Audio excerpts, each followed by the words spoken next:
the morning steam, it's time to break, run for cover. That's gonna cover, that's gonna cash. Then we make the 100-yard dash to the window. I don't know what you thought. It's Ramon Scott, running so hot. Sports make money and we make money with sports money every single day. NFL, NHL, NCAA. Stay away from the juice, we might play a parlay. It's the morning steam. What? Ramon Scott, sports money. What? Wake your ass up and let's get to the money. Get to the money. You know how we do it.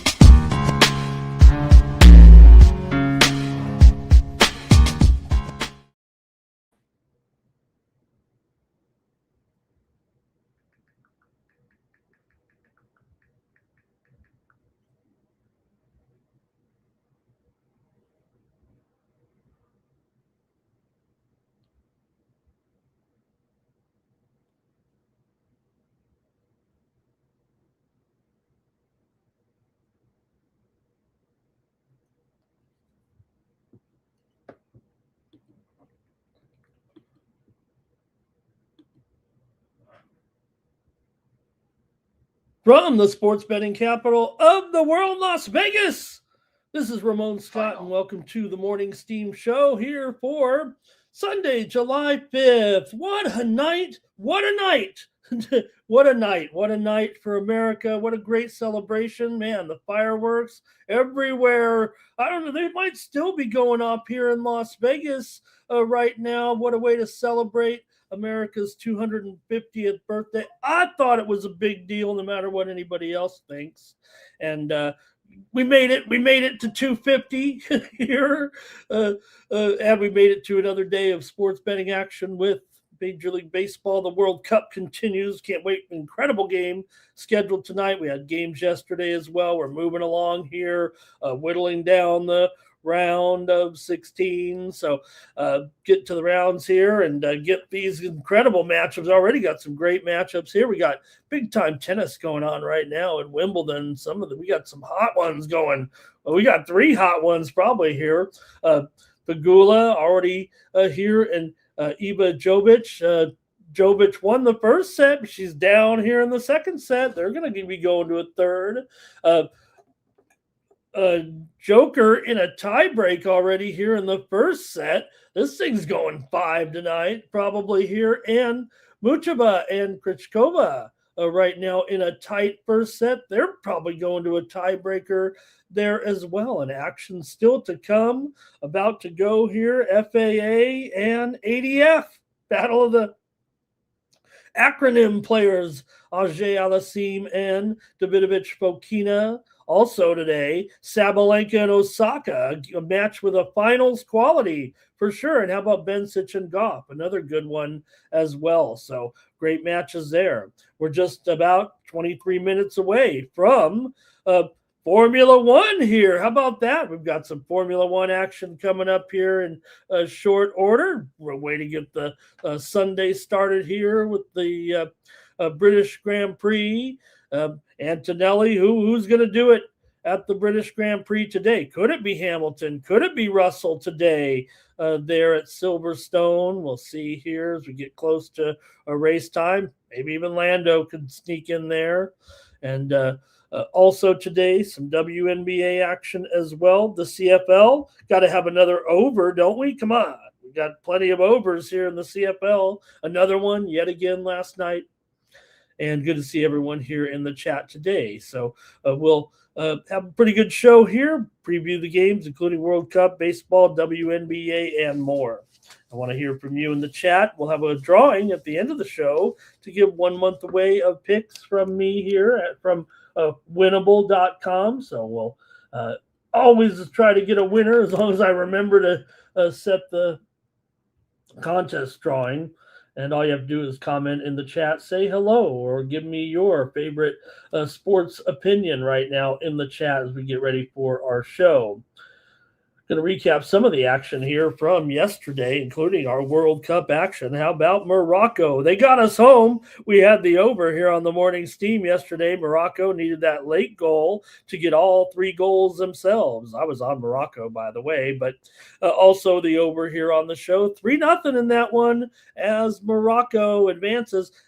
Didn't they look the part of a top 6 team in the world. Don't forget, I mean, these guys have been there, done that a little bit. Could Morocco come in and spoil everything for everybody? Maybe you've got Morocco. And they did it 3-0 over Canada. It was 1-0 most of the way, then 2 later goals there for Morocco to pick up that win yesterday over Canada. Should be noted, Canada definitely hung in there. It was scoreless at halftime.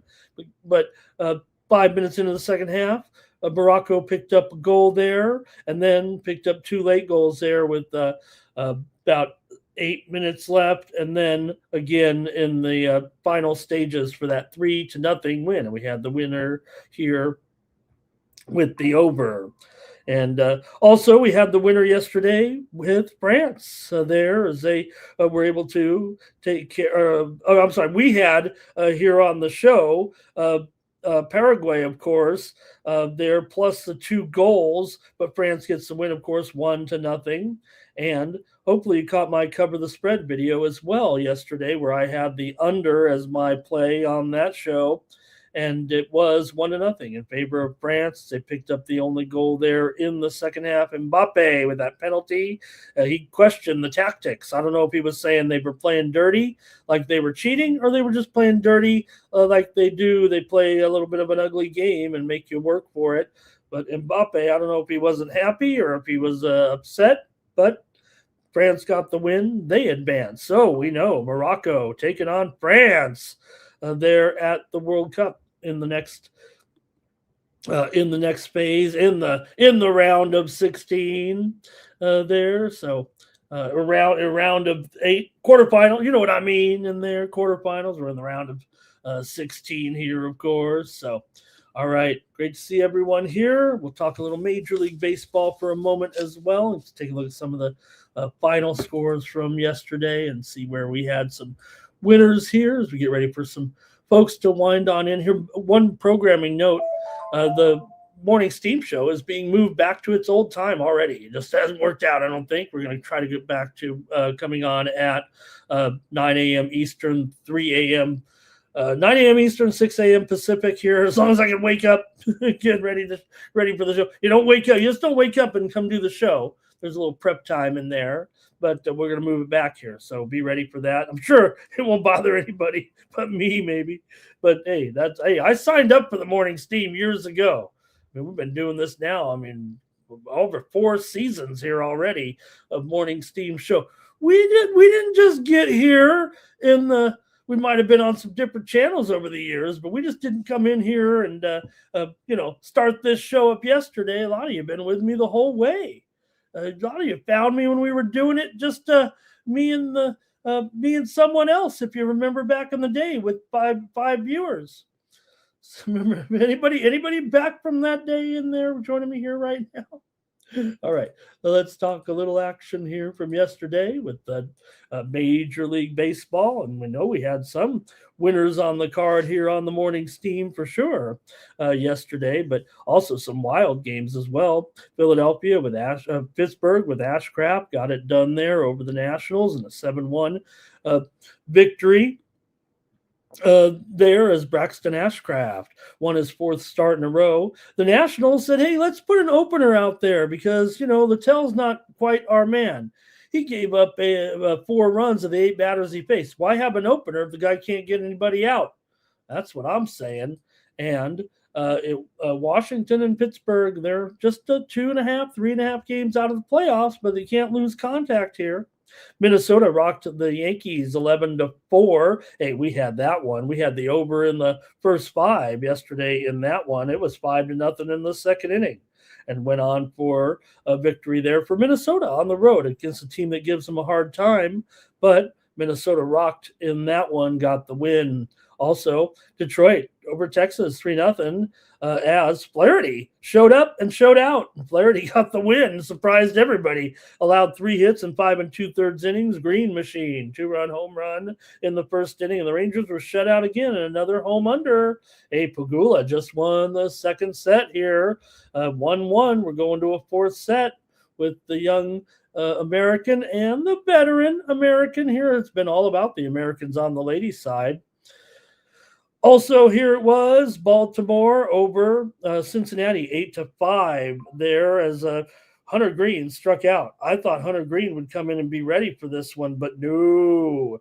There, and I was under in the first 5. Hunter Green not ready yet. Let's hope he's okay. But he looked good in his rehabs, but just wasn't ready yesterday to face a major league lineup like the Baltimore Orioles. Seattle knocked off Toronto 11-0 in that one. Seattle rocked yesterday with Gilbert getting the shutout, but Bieber.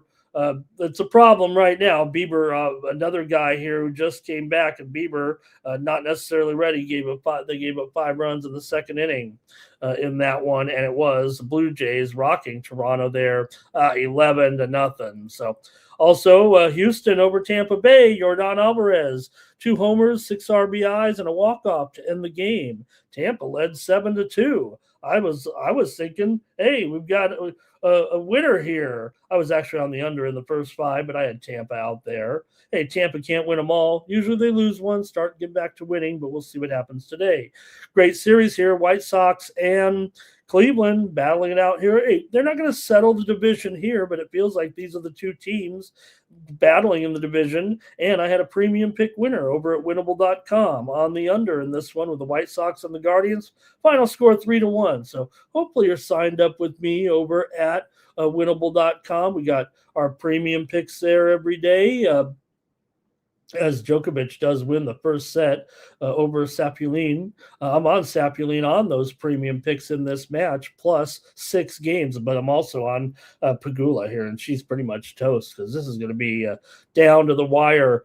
I thought she'd be Pegula. I'm not saying she's sometimes a disappointment. Jovic is obviously a star in the making if she's not already. So, but we did have that one. We had one winner in our free picks over in the Summer League with Oklahoma City and Memphis over, but the MLB plays yesterday. There were a couple of winners in there, including that Cleveland White Sox game and the game between Texas and Detroit. We had that one yesterday under there with those 2 clubs.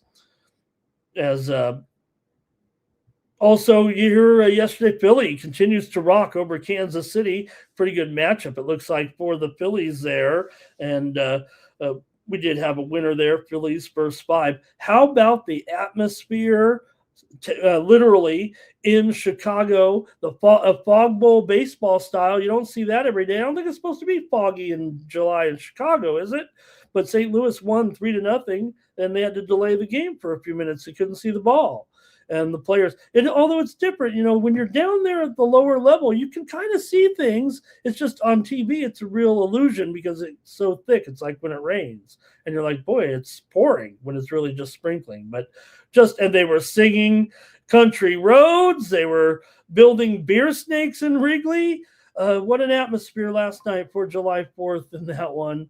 And incredible scenes there. But St. Louis did get the win 3-0 there on the road in that one.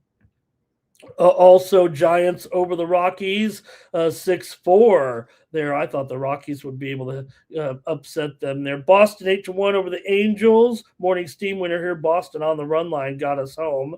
Miami knocked off the Athletics there yesterday as well. We had a winner over there on the cover of the spread show, and we had the winner here in the first 5 with the Marlins yesterday, as they were able to beat West Sacramento Athletics 7-2.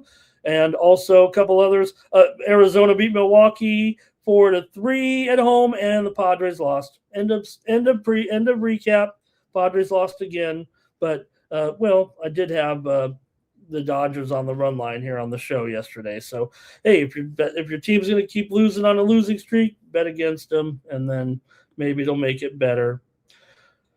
All right, you can go over to winnable.com/Ramon and pick up more picks from me here. I'm going to have a race card today as well for NASCAR. Hopefully bring something home. And also picks in there today. We'll have Major League Baseball currently plays still up there. We've got a couple plays still to go here in tennis action as well. And don't forget that big match here coming up shortly. I don't have a premium on it, actually, so I really don't have any public play on it. But you have Sabalenka and Osaka coming up here at about, it says 10:30 Eastern. that might get pushed back a little bit here from these other matches, but still should be a big time match out here shortly at Wimbledon with Osaka and Sabalenka. You got to think Osaka's got to keep it close in this one, right? She's got to be able to take at least a set. This is top quality, and 220 does feel like, Osaka, as up and down as she could be in the majors, sometimes she gets ousted early. Yeah, Sabalenka here, a superstar at this point, but man, I want to take Osaka here. I'm gonna take Osaka. I think plus I'm gonna take her plus 3 games. I think maybe I'm gonna take her here plus. Although the set spread's minus 150, but I think she could take a set off of Sabalenka here and send this one to 3. Don't you? What do you think today with Sabalenka and Osaka? That one coming up. We'll be on the air for that one. Can't wait for that. All right. Go over to winnable.com/Ramon and use the promo code STEAM here to save 20%. This is how you support me here on the channel. I come on here, hopefully do give a great show. We just do the previews, we give some plays out. We get the plays from the chat. But if you want more plays from me, go over to winnable.com/Ramon and use the promo code STEAM, and you'll get more plays delivered, more content. Really, it's just picks, but they come to your phone. And you also get my Cover the Spread video when you subscribe for free over at winnable.com. You can subscribe for free over there. You don't have to pay anything, but I do have some paid content. You'll get some picks 30 to 60 minutes usually before game time, usually a couple picks in major sports every day from me. These are the ones that I hold back as premiums. These are my strongest plays other than my super high rollers. So this is how you get those, and you get a nice volume of plays for sure. My opinions. So please consider subscribing. It's only 30 cents a day, 38 cents a day when you do subscribe, and I'll give you an extra week in there. That's what gets it down. This show's worth 38 cents a day. Please consider subscribing over at winnable.com. All right. Let's say hello to the folks in the chat and get ready for the show. We're going to preview World Cup here. Want to say hello. Where is Thomas? That's so nice. Someone made a handle to say that. Thank you, whoever that was, to say that. Thomas did actually respond. I've had some little bit of contact with him maybe a couple weeks ago. He commented on a video, and I said hello to him there. So he's busy. He's busy, but he's there. Thank you. He is a very nice man. And if you didn't know, he's even older than me. And so, I think it just hasn't been in the timing of it for him. I think he has been just his schedule, I think, mostly. So Nuke is here today as well, and Nick Handy is ready to go today. And man, Nick's here. How about next week? We've got Conor McGregor here going up against Max Holloway. I will say right now, VB MMA picks 4 p.m. Eastern, 1 p.m. Pacific time tomorrow. Right now, tentatively, but it looks like that's going to be our time for VB MMA picks tomorrow. We'll preview that main event and 2 other fights right here on the Sports Money Network at 4 Eastern, 1 Pacific. Lead into pre-gaming there. So join us here an hour before that. It'll be a great 2 hours of sports betting programming. Good. Happy birthday to Blake. Happy birthday, America. Happy birthday to Blake there. And 850,000 fireworks. Is that what they set off in the Washington one, or is that just around? I mean, that's not probably around the world. We know that. That's going to be that one. Hello to Woke's Joke. Where did I see? I saw Woke's Joke in another show. I saw him in a show. What show did I see Woke's Joke? He was in there. Boy, I saw him in the chat, and I couldn't say. I was on my phone or something. I couldn't say hi. But Woke's Joke was in a show in a chat the other day. What show was it? Bobby Mack is here as well. And where did I see Woke's Joke? It was in a place where I'm like, this wasn't a typical sport. Maybe it was a sports show, actually. All right. And what will be the status of Mbappe? And Jimmy's ready to start a little earlier. Yeah, we'll try. I've got to start a little early. You know me. I mean, it takes me 15 minutes just to find the airtime here. I never intend to. Stax is here, everybody. Hello to Justin today. I've never would purposely keep you. The reason, hopefully, you'll adjust to my.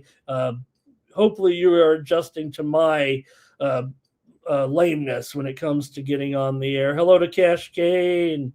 There, he's been rocking since then. He didn't even know how to type in the chat when he was watching.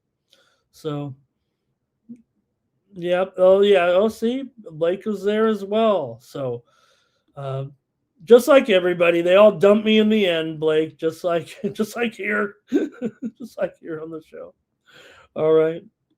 And the Cubs couldn't even score for all those great fans. Bar says, did France win yesterday? Oh, man. It was a good game for sure. And France was able to get it done. They're 1-0 in that game. And let's get to the show there. How about it? Anybody also Nathan's hot dog eating contest yesterday. We talked about that. All right. Everyone's talking. It's gonna be a big week. It's not the White House card, but it sure feels like a big. When you got will Connor be ready? Let's just hope it doesn't turn out to be something crazy, or maybe we hope it does. Maybe we hope it does.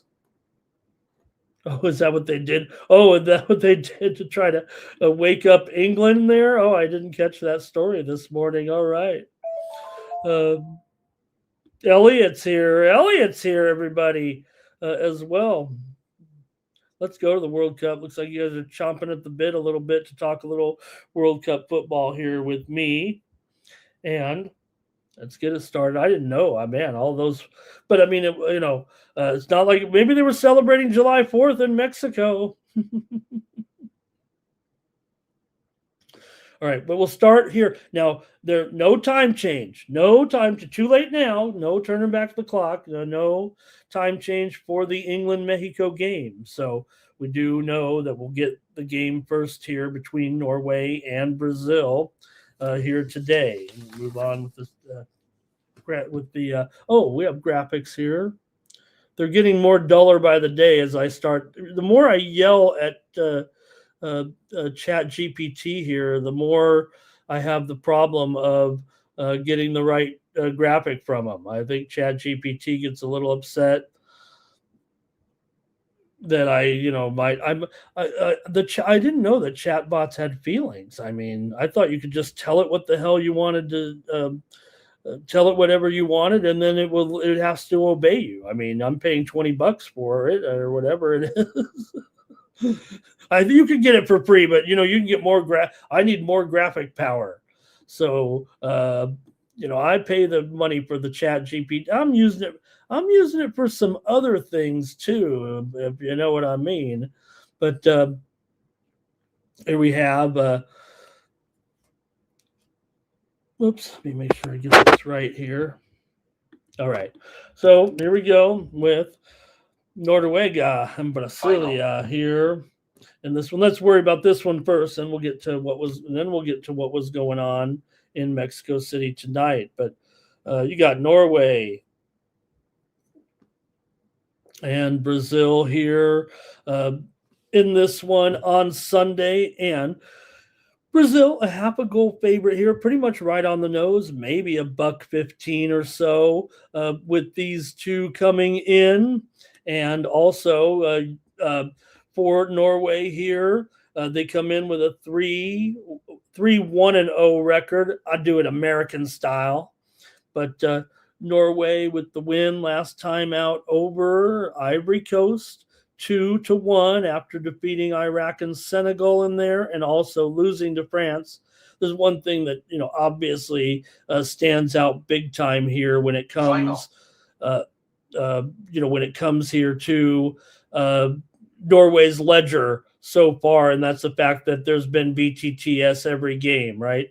Not only BTTS every game, but 5 goals, 5 goals, 5 goals, and then 3 goals against Ivory Coast. So maybe it could calm down a little bit here when the competition might be a little more stiffer here, or the opponent isn't so dominant like France.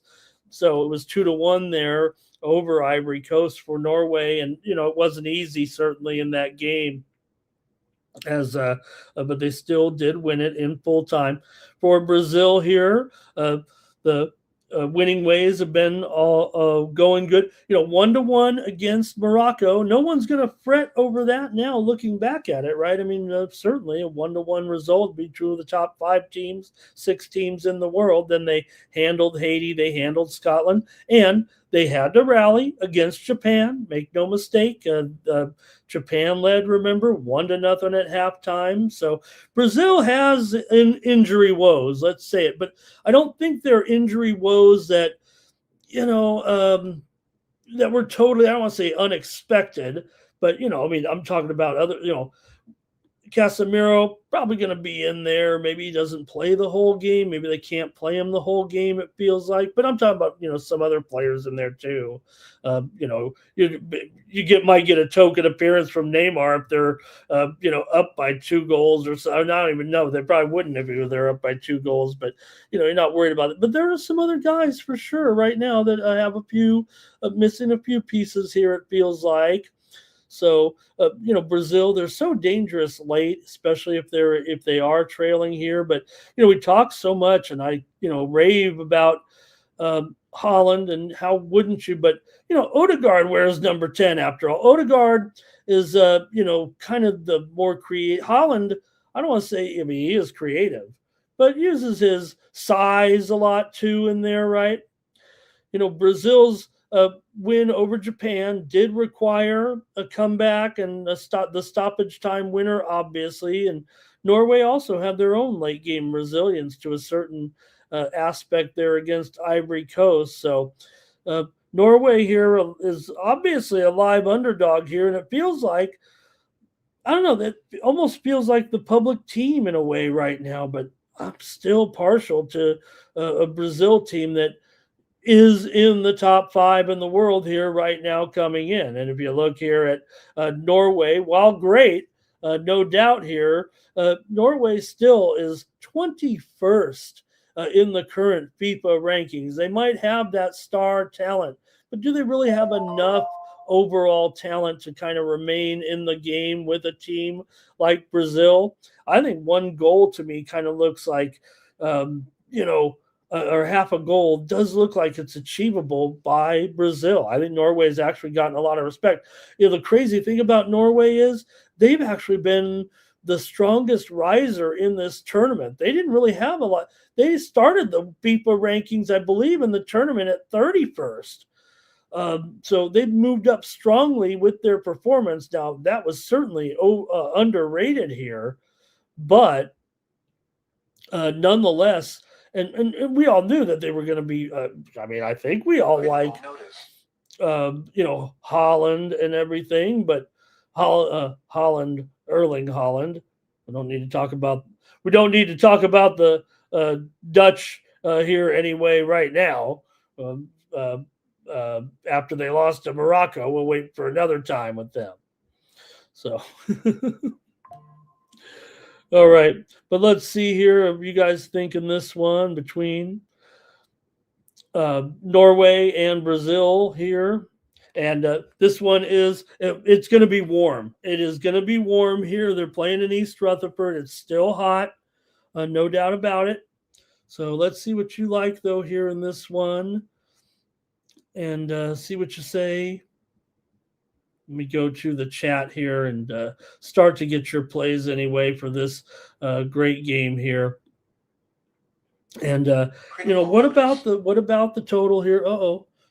We got to get the Pagula. I might cover this game spread after all. Pagula taking charge here, actually. Although Jovic about to win the set, but I've got to put on the Grand Prix on I got to put it right in front of me.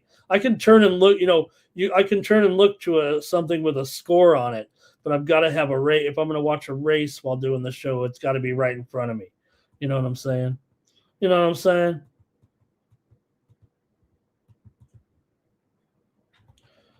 Okay. All right. Anyway, here, take a look. What do you think about the total in this one? Like I said, Norway. I mean, BTTS is probably going to be everybody's favorite. The way Norway was going, right? They scored in practice. They had BTTS in every game. Now Brazil did record 2 shutouts over Haiti and Scotland, but you don't think? I think more soundly, the total's 2.5 over 35 here. But let's see what you think in this one. Brazil's games have repeatedly pushed the 3-goal threshold. 3 games finished on 3 goals, and Morocco game was 1-1. But I kind of feel like, if you think of these teams, I kind of think Brazil, sure, can they, play some good defense? Yes, but are they known for it nowadays? I don't know if they are. With Holland in form, Vinny Jr. in form, carrying Brazil's attack here, and both teams have shown that late goal tendency as well. They both have scoring creators there. So let me go to the chat. See what you got here with the match, and it is at 4 p.m. Eastern, 1 Pacific today. Man, we've got so many comments here. I wonder if it's broken, or maybe we got some people barging in on the chat. All right, let's see what we got. Okay, no, I was somewhere else woke as Joe. It was somewhere. It was not a Sports Money. I'll say this: it was not a Sports Money Network show. Maybe it was one of those other betting shows, though, on one of those other channels I might have been watching. But I saw Woka's joke in there, and I couldn't get to my keyboard. A couple of nights ago. Maybe 2 nights ago. All right. Let's see. AOD is here today. We're looking at the picks here.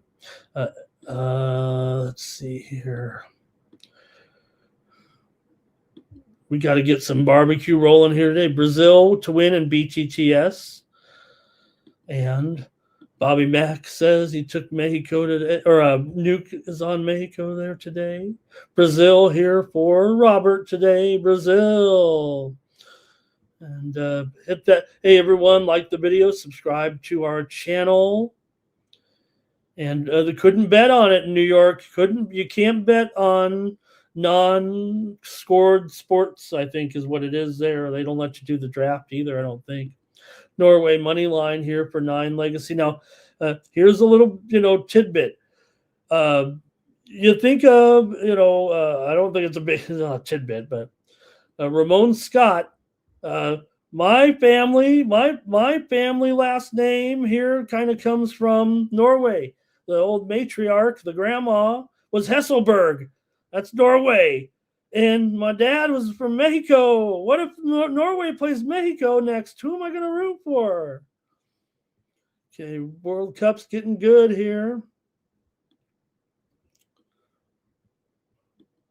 I'm a Norwegian, Irish, and American, and Mexican somewhere in all this. Okay, let's see here. Yep. Yeah. Under 70.5. That's what we had on the show yesterday. We said go under the hot conditions there. Hot conditions. Got to go under with Chestnut yesterday. Can't even get horse racing to bet in North Carolina. And let's see there. 69 hot dogs. It took me 2 months to eat 40 hot dogs. And the process, Elliot, right? The come down is like drugs, right? How painful must it be? Or, I mean, they are trained in that, eaters, right? They're trained, but what really happened? Maybe we could have a viral video here on, because I've never looked, well, I don't know if I want to look for it, but you know how the names catch you on the videos, and that's how you kind of go viral. And we're always trying to go viral. We want more views. How about this one, Razor? You out there? We spent 12 hours with a hot dog eating contest winner after the right.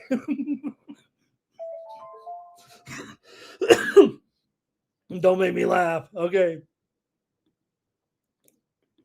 To see what it's like. Is that video out there? I don't know. It sounds like we could make some money with a video like that. All right. Oh boy. Fernando says, no problem in the weather here for the Brazilians, right? You got Norway, you got Brazil. Which one's going to be a little bit more adjusted to the heat? Morocco showing heart. Remember, this is a top 6 team in the world who's been to the World Cup semifinals recently.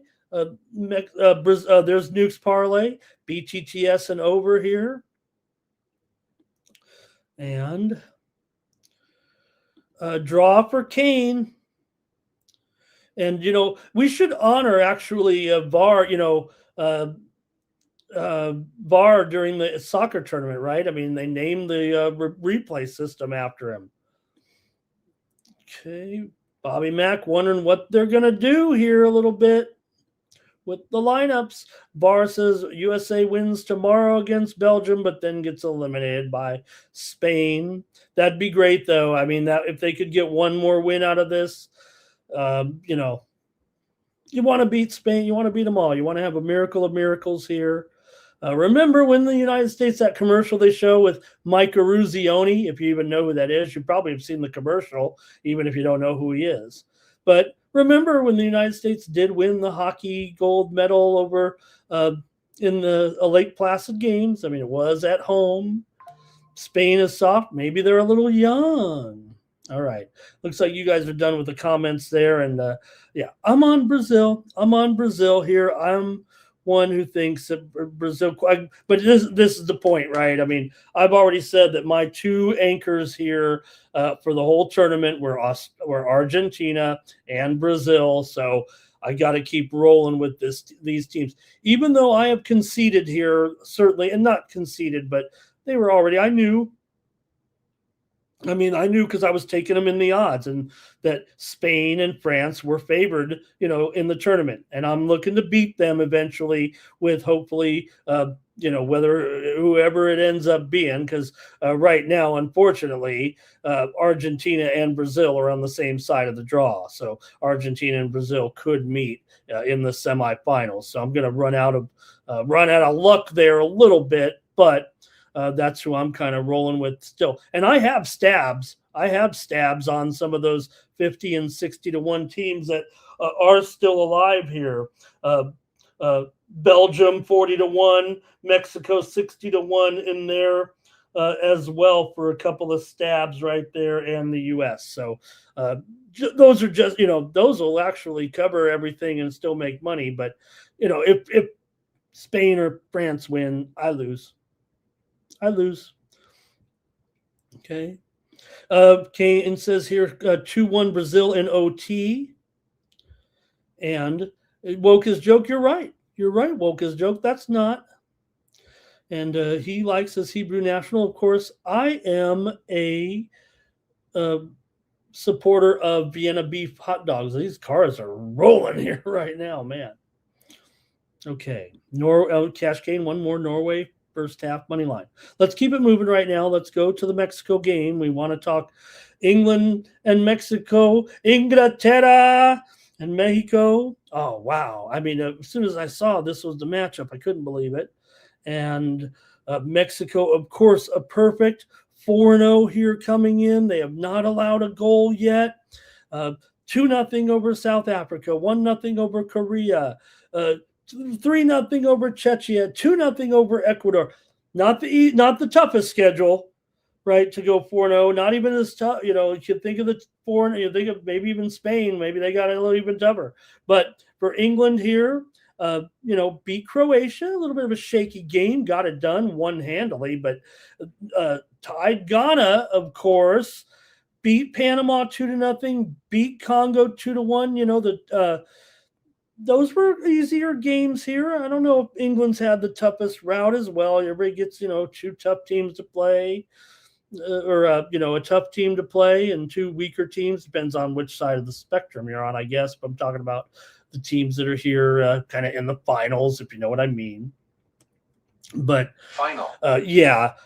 for England to have to go to Azteca, the altitude, the crowd, the weather, and an England side that I don't know if they've been fully convincing here. I think they're great. I think Harry Kane, the greatest to ever do it for the three Lions, but Mexico, man, this is the environment. This is why, hey, they're a host, right? This is what they've been acknowledged here. That hey, uh, not only that, uh, for Mexico here, you guys mentioned it. Wow, I can't believe they set all those fireworks off to distract the England team. Now you got to take them here, and England is favored somehow in this matchup on Mexican soil. But they are, right now England, a top level team, currently fourth in the FIFA rankings. No matter how you look at it, you got to put them at least in the top 4, 5, 6, even if you don't think they're that great. Mexico, they're 10th currently in the FIFA rankings, behind Belgium here right now, behind Portugal, ahead of Colombia. And let's see what you're thinking in the chat here with this one. Mexico's tournament profile is so strong with no goals conceded. One last time. This is it for Mexico, too. Last game at home, should they win here. Now, look, maybe here you might be. Do you think under here when you think of Mexico and these shutouts right now, giving up no goals and basically, although the Ecuador game, I think it went over because I think the total on the Ecuador game ended up about 1.75. Now, England has scored 8 goals in 4 games despite the shutout against Ghana. Mexico will be tougher here for sure. And, there is some history of these two teams meeting in the World Cup. England played one of their most famous games ever in Estadio Azteca in 1986, losing the World Cup final to Argentina in one of the most historic games in the football history. But Mexico, I think their defensive form has been very solid here at home. They haven't played them all in Azteca. Remember, they played at Chivas Stadium, I think, in one of the games there. So England, though, also England against CONCACAF teams often have been an under when they've played them in some friendlies, also some international type of events that they've had against CONCACAF. I think one time they were an invitee to a tournament as well. So, the goals in England games, they tend to come later, right? They don't feel like they're the fastest starting team there, and maybe that's important, actually. So we'll see. Could there be a delay? I don't know. I didn't even look. I just figured they didn't move the game, that everything would be kind of okay, but definitely have apparently some weather conditions still lingering that could bring lightning or a possible delay. They were going to move the game to 2 p.m. Eastern and 11 Pacific and make it again, and then it'd be a big deal over there in England. They actually have a special permit here. The law changed for one day to keep the bars open at like 5 a.m. There on a school night even. So let's see what you think, though, in this one. This is going to be cagey. I think it sneaks over, actually, because I think Mexico can win it. I think England's probably good for a goal, actually, with Kane playing so well. I don't know how they'll get it, but let's see what the chat's saying. You guys' opinions are more important than mine. Mexico to win by 2 here for VAR. And Nuke says that they really were distracting them. Blake says Mexico money line. You're supposed to, maybe the World Cup is 2, but you're supposed to have the decoy hotel and the real hotel. How do they not manage that? Hey, Odisa, something's going to be fishy there in Estadio Azteca. And the fans, unfortunately, they're going back to their old ways a little bit in old Estadio Azteca with their homophobic slurs. But, back in the day, it wasn't known as we just used to say it, right? When the goalie kicked the ball, you say it. Well, I can't say it on this channel, but you'll hear it. Unfortunately, I don't know what they can do. I don't know if they can give the fans a yellow card or what. Mexico money line for Elliott.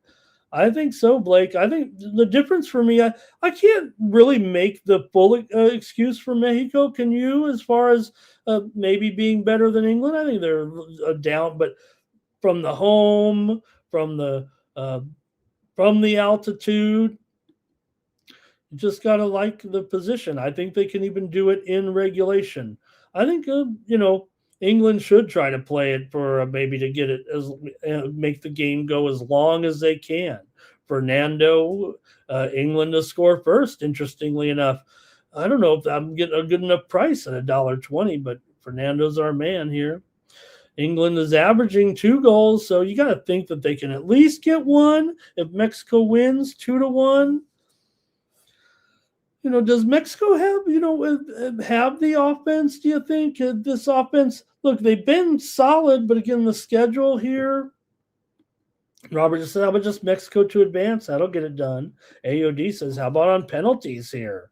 How about a little parlay sprinkle for Woka's joke over and Mexico to win BTTS in the first half? No BTTS in the first half. Thank you, Woka's joke." And Bars needs some MLB. We got to go to the MLB here. And let's see. And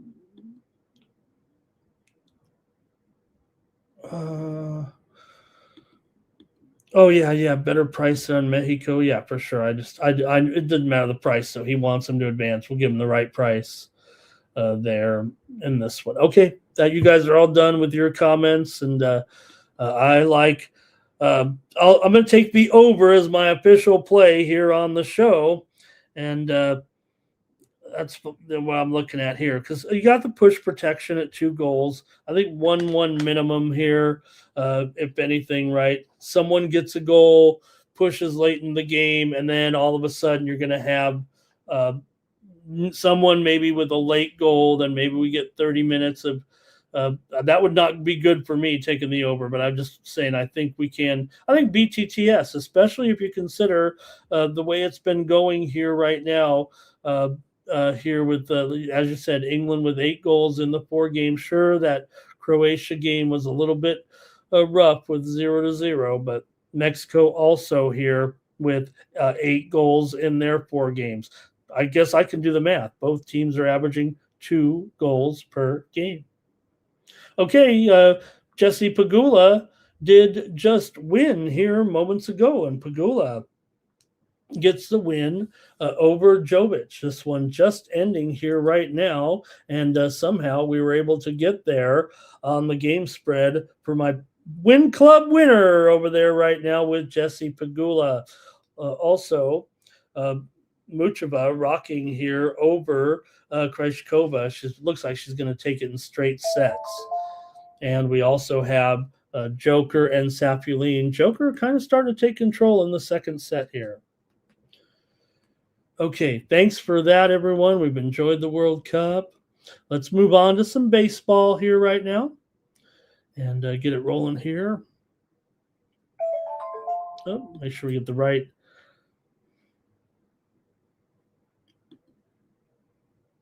There we go. Someone just said, Ramon moved to the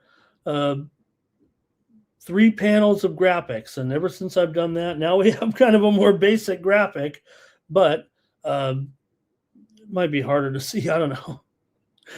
They're not good. ChatGPT doesn't understand when I tell it to increase the font size. I think it thinks I'm making fun of it. Let's go with Major League Baseball here on a Sunday 15-game card. Good games here, and we start with the early start here. The early TV game with the Mets taking on Atlanta here in this one on Peacock, NBC Peacock with, Final.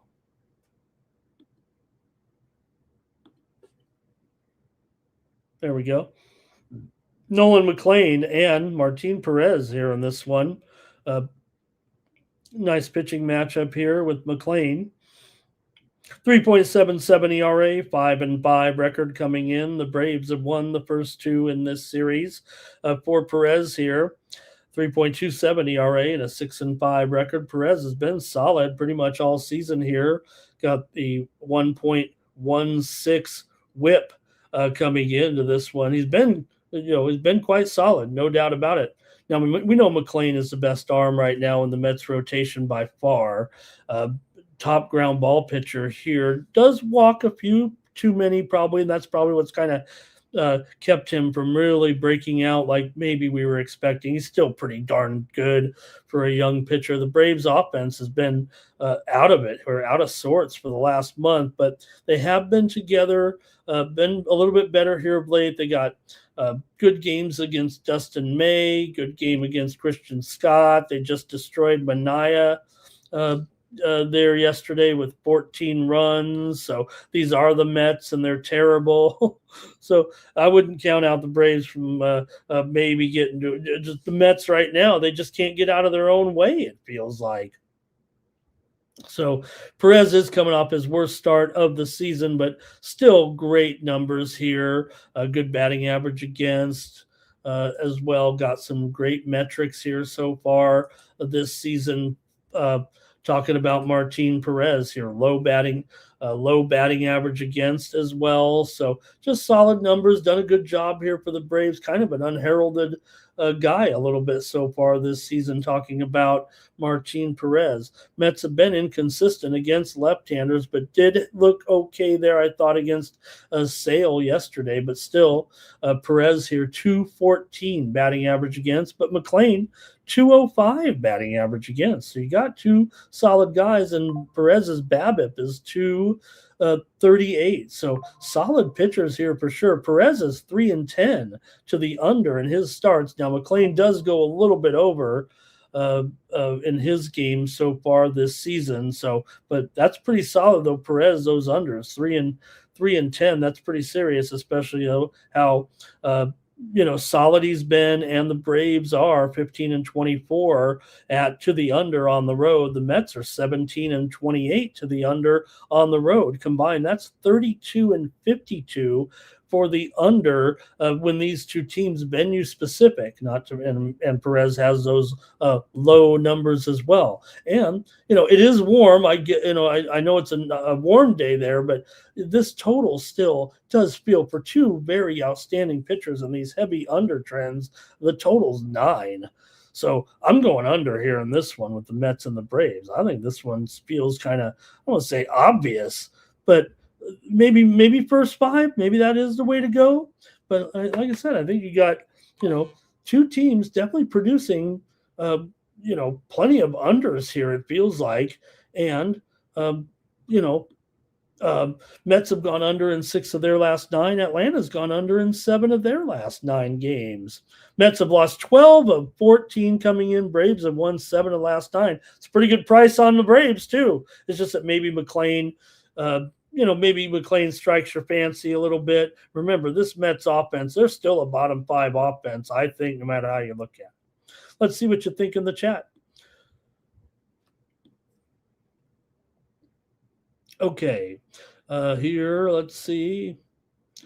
And yeah, oh, she's great, Robert. When I came on here, I was worried. I thought I had a loser, but Jesse, and I don't know, it feels like she's usually the one that kind of fades a little bit sometimes in those matches. So we'll see. The week might have got a little tough for Eva Jovic, but I think we all agree that her best days are yet to come. I mean, come on, she's a teenager, right? Is she 19 or 20, whatever?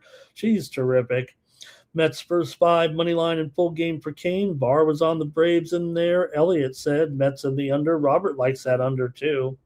And Atlanta has, look at this. I mean, look at Elliott.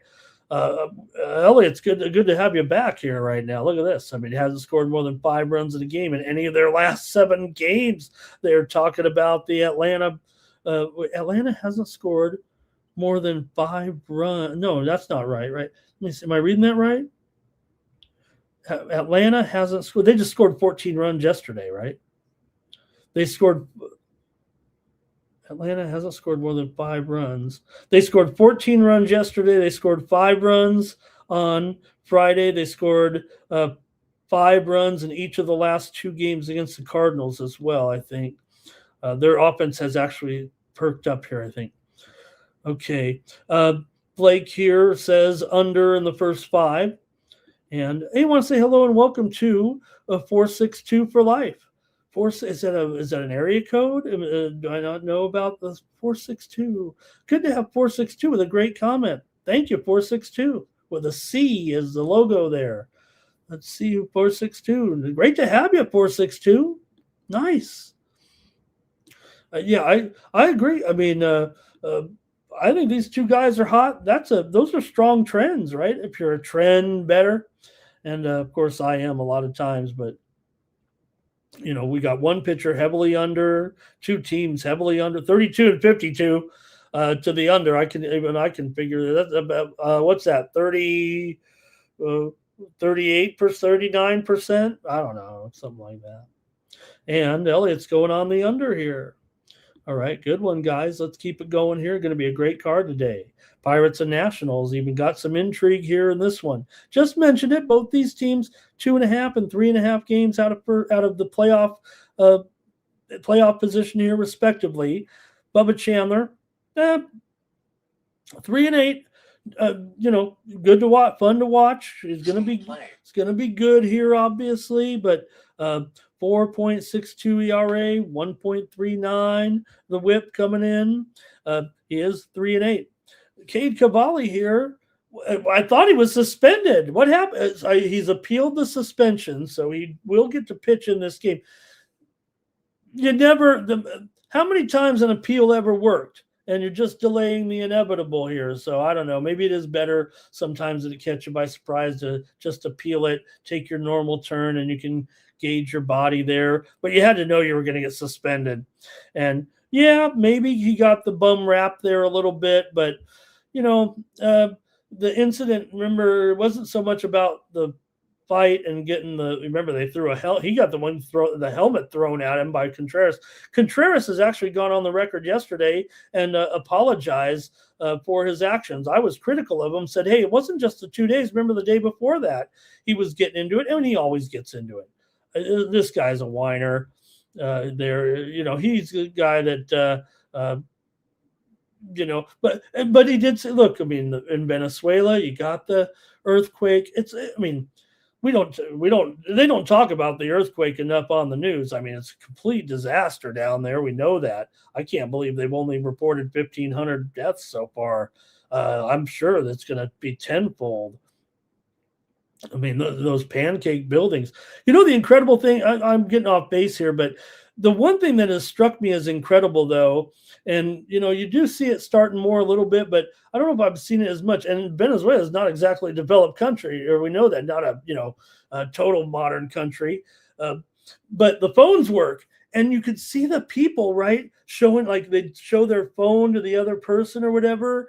And then they knew the earthquake was coming, and then they got out like in time. In a lot of those roles, it may have actually did probably save some lives, because people were getting, they had, and it doesn't seem like a lot, but just 5 or 10 seconds was able to make a big difference in some of the early. And remember, I mean, this is Venezuela, so that shit's going to work here. I'm a Californian, but it doesn't shake here too much in Vegas. It does shake a little bit. But anyway, don't let me get off target here.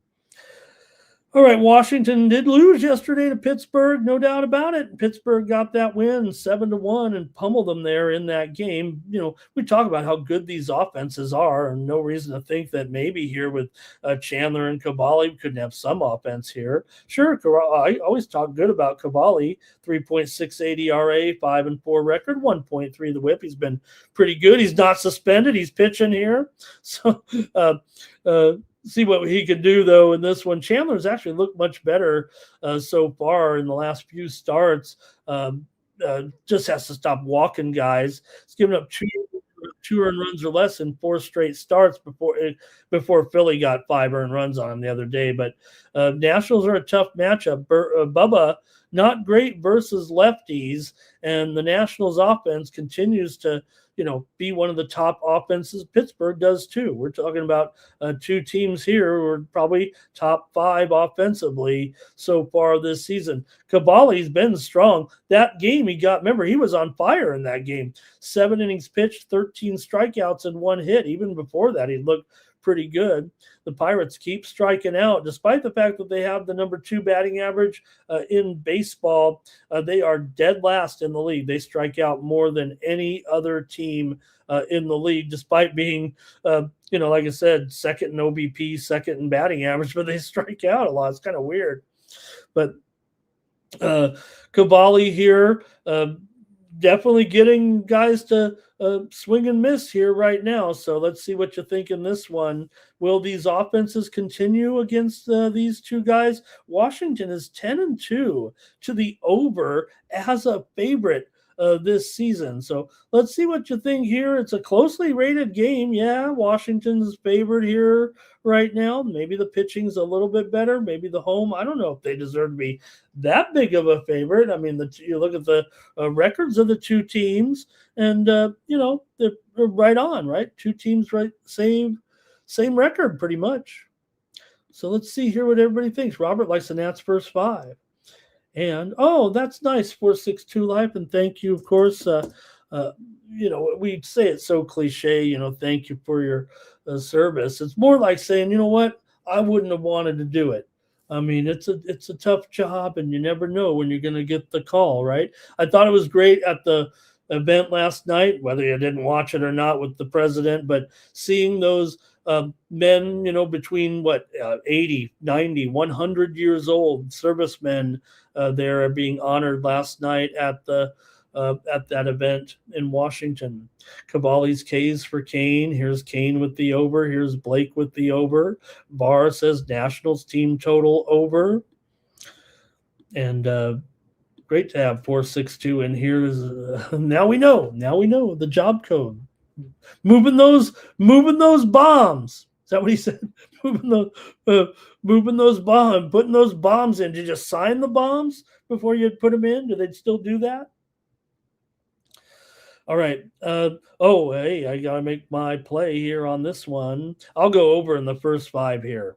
Let's go over first 5 with Pittsburgh and Washington here in this one. And that price here, over first 5 for me at 5.5 runs at even money. Okay, here we go. Next up, Orioles and Reds continue their series. Orioles looking pretty good here. I think that's safe to say. With Baltimore here at Kyle Bradish. 3.77 ERA, 5-8 record coming in. The O's have won 3 straight, including 2 straight here against the Reds right now. Won yesterday's game here again, 8-5, after winning the series opener 3-0. So Baltimore's found somebody they can beat. The Reds have lost 7 of their last 10 overall coming in. We know the Reds continue to kind of struggle offensively, right? In a lot of key categories. 29th in batting average, 29th in hits. They known to strike out a little bit as well. So let's see what you think here. Bradish, probably the better option here. He's been pretty solid this season and pretty good lately as well. 30% K rate in his last 3 starts. The Reds haven't been great offensively, but they have been able to get 2 or more earned runs in 5 of their last 6 starts against right-handed pitchers. So they were shut out by Mizorowski, but of course they were. So Bradish has been hittable more on the road. He does have can strike guys out, that's for sure. Lodolo, a rough season here right now. The numbers pointed out: 5.05 ERA, 1.47 WHIP, but been a little bit better of late. And the Orioles have struggled against left-handers this season, especially been particularly inconsistent over in June. So a lineup that does rely heavily on home runs. And Lodolo, he actually doesn't give up too many home runs. So he only allowed, even though he wasn't that great in June, he only gave up 1 home run. So let's see what you think here in this one. A little bit in the bullpen here, relatively fresh. Bradish could have a nice start here. You got to think that the Orioles have a little bit of momentum. Then neither of these teams have great records, obviously. They're almost have the same records of 6 and 8 games under 500, respectfully, here with these two. So let's see what you got here. It is pretty much a pick 'em. Maybe the Orioles have moved to a slight favorite a little bit here to a few places. No, not really. There's a couple. It's pretty much a pick 'em here in this one. So let's see maybe what you've got with these two here this afternoon. The O's taking on the Reds. Baltimore's won 5 straight games actually here in Cincinnati. Reds have lost 6 straight at home, 6 of their last 7 overall.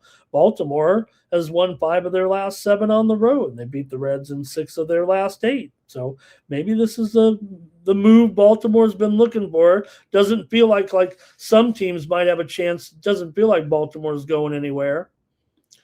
Here we go. They still sign the bombs. Okay, Orioles for Blake.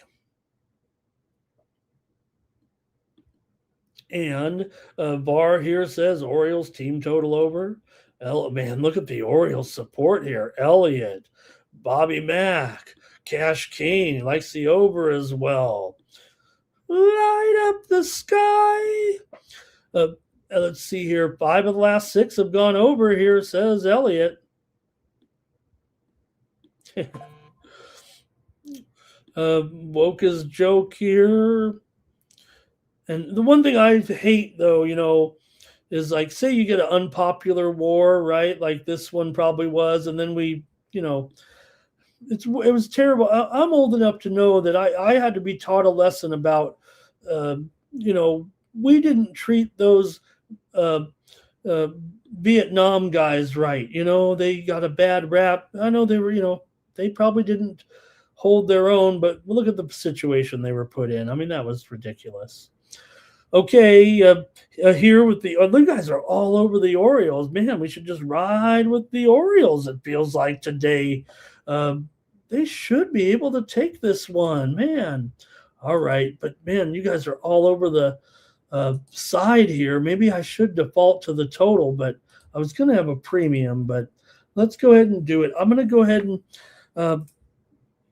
I'll go ahead and take the over here in this one with the Orioles and the Reds today. Okay. 9.5. That's pretty high though. All right. Blake, that's what I was singing. I guess I usually, you guys say I hit the notes, but maybe not on that one. I didn't. That was a high note song. Okay, Twins and Yankees here in this one. You got Weathers here going for the Yanks, and you have Joe Ryan here going for the Twins. Not a bad pitching matchup. Ryan, of course, 3.60 ERA, 5-5 record, 108 WHIP. He's had a very strong season. Doesn't get out there and totally dominate ever, right? It's kind of like gives you just enough that you better get some offense or you might not win the game. But it does come through pretty much every time with just good quality, solid starts, it feels like, and he's not going to pitch a shutout or anything. In fact, the Minnesota Twins are just 9-9, even though he has a 1.07 WHIP, 9-9 with him as starter. You see, I do have those stats up there. You see, a team those. So you see the stats there. You get their win-loss and their ERA, and then what the team record is with that starting pitcher, and what the over-under is with that starting pitcher. So those are the stats I've tried to use here with our odds board. For Ryan Weathers here, 4.07 ERA,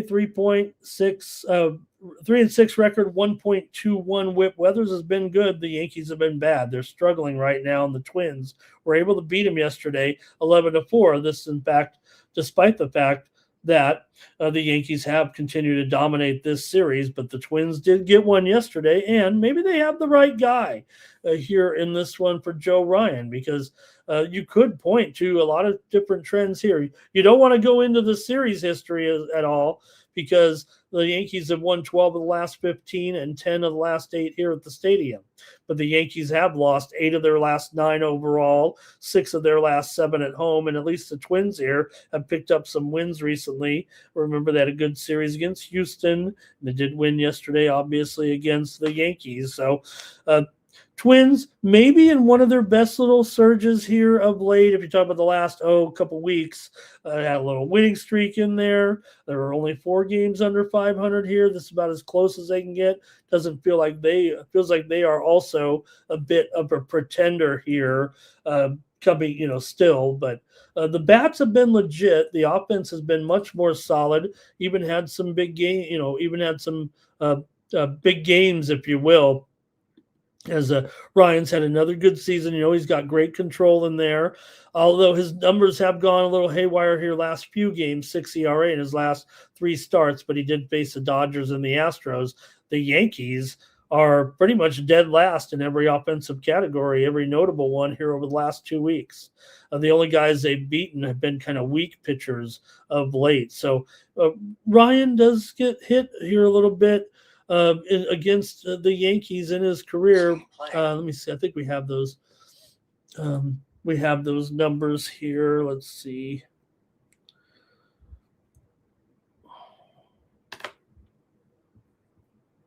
Oh,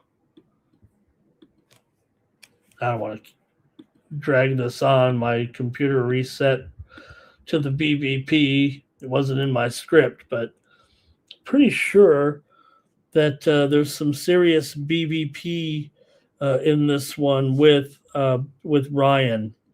Let me see about this.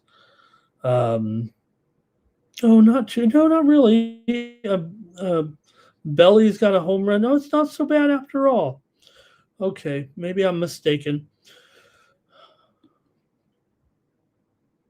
Now am I frozen? Okay, there we go. Let me go to the comments in the chat here in this one between Ryan and Weathers. Weathers definitely shown some stuff here of late, but also against left-handed hitters, 300 batting average and a 1.5 whip here for Weathers. So he's got bad reverse splits actually, and the Twins lineup has been good of late. Let's see what you got here. Let me know what you have.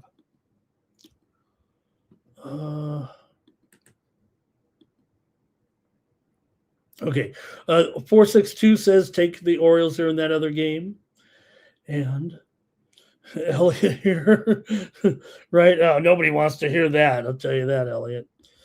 I'm just a YouTube capper in a box nowadays, but okay. Bar here going under, and Elliot refuses to take the Yankees anymore, and so does Bar. No, they're definitely a money burner here this season. What are the Yankees money numbers right now? I mean, I didn't look in a few days here, but let me just look again here. Yankees are down here. Only 5.5 units. Well, 6 units at home so far this season. Most profitable teams: White Sox, Tampa Bay, very profitable this season. Some surprises in there too, with teams that are kind of money burners for sure. Cardinals, one of the best profitable teams. Washington, totally profitable. The Mets have you in the poorhouse. Okay. Bell for a home run. Yeah. Jimmy Lambeau says, right? Why can't we say, hey, what's wrong with free speech, right? Blake says, Twins on the alternate line. Robert going under here in this one. Hello to Jerry Davis. Hi, Jerry. Good to see you. Thank you for all your support. Flea Mathis is here as well. Jermaine, hello. And the Marlins have been, the Marlins, man. You talk about moneymakers here. All right, I got to go over, though, in this one. Give me the over with the Twins and the Yankees. I'm going with some overs here. Hope they get some runs.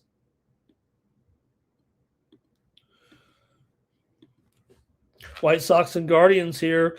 The American League Central Division title is not going to be decided necessarily. This is the second game of the NBC doubleheader, I think, or something like that, or I don't know. It's on Peacock. But this is not going to be decided this week, but especially with no one getting the sweep. But you got an opener here now with Charlie Murphy, Oh no, Chris Murphy. He's going to be the opener here in this one for the White Sox. Murphy, 3.78 ERA and a 2-0 record, but he does give way eventually to Fetty in this one. Murphy, the opener. Fetty, the bulk pitcher. Here in this game. So that's the way they're going to go about it. Pretty sure for this particular matchup today. That's what they've been saying here. So Fetty gets the bulk, and Murphy will open ahead of Fetty here in this one. So we'll see how you approach it. Here. Fetty, when he gets in there, he hasn't been great, and he's got more of a limited role. We know he doesn't go more than 5 innings for sure. So he's one guy that I guess you kind of need an opener. He's not great versus left-handers, and against Cleveland, that's all you're going to see for sure in this one. So that might be a little bit tough actually for Fetty eventually. Bybee, he's 2-9, okay, but 1.11 whip. He's been involved in some low-scoring games. Let's just tell it like it is. Now, it may be a little bit too much to swallow here, man. $1.40 or so. What do I have the price on the screen here? Looks a little. I mean, White Sox will still play you tough just because you got Fetty in there. Bybee is 3.69 ERA and as I mentioned, a good whip, but he is 2-9. So not getting much run support, I guess, is probably the story here. Still, Chicago 18-28 on the road. And not only that, they still kind of struggle against Cleveland, no matter how you look at it. Cleveland's won 9 of the last 10 games between the two teams here. Cleveland's also won 15 of the last 20 games between the two teams overall. It just feels like $1.45 is a little high for these closely rated teams. And sometimes, unless you really think that Bybee's going to come out dominate, can the White Sox, is that okay to play them here and kind of keep the momentum going with the White Sox overall? Maybe you trust Bybee more than Fetty. I don't, that's certainly going to be the case for a lot of people. But Bybee just faced the White Sox, did go 6 shutout innings, allowing just 4 hits and 1 walk. And Chicago has a solid lineup versus right-handers. So we'll see. Can Bybee really shut him down again here? So I don't know. It feels like could be solid pitching here in this game. Let's go to the chat. All right. And let's see.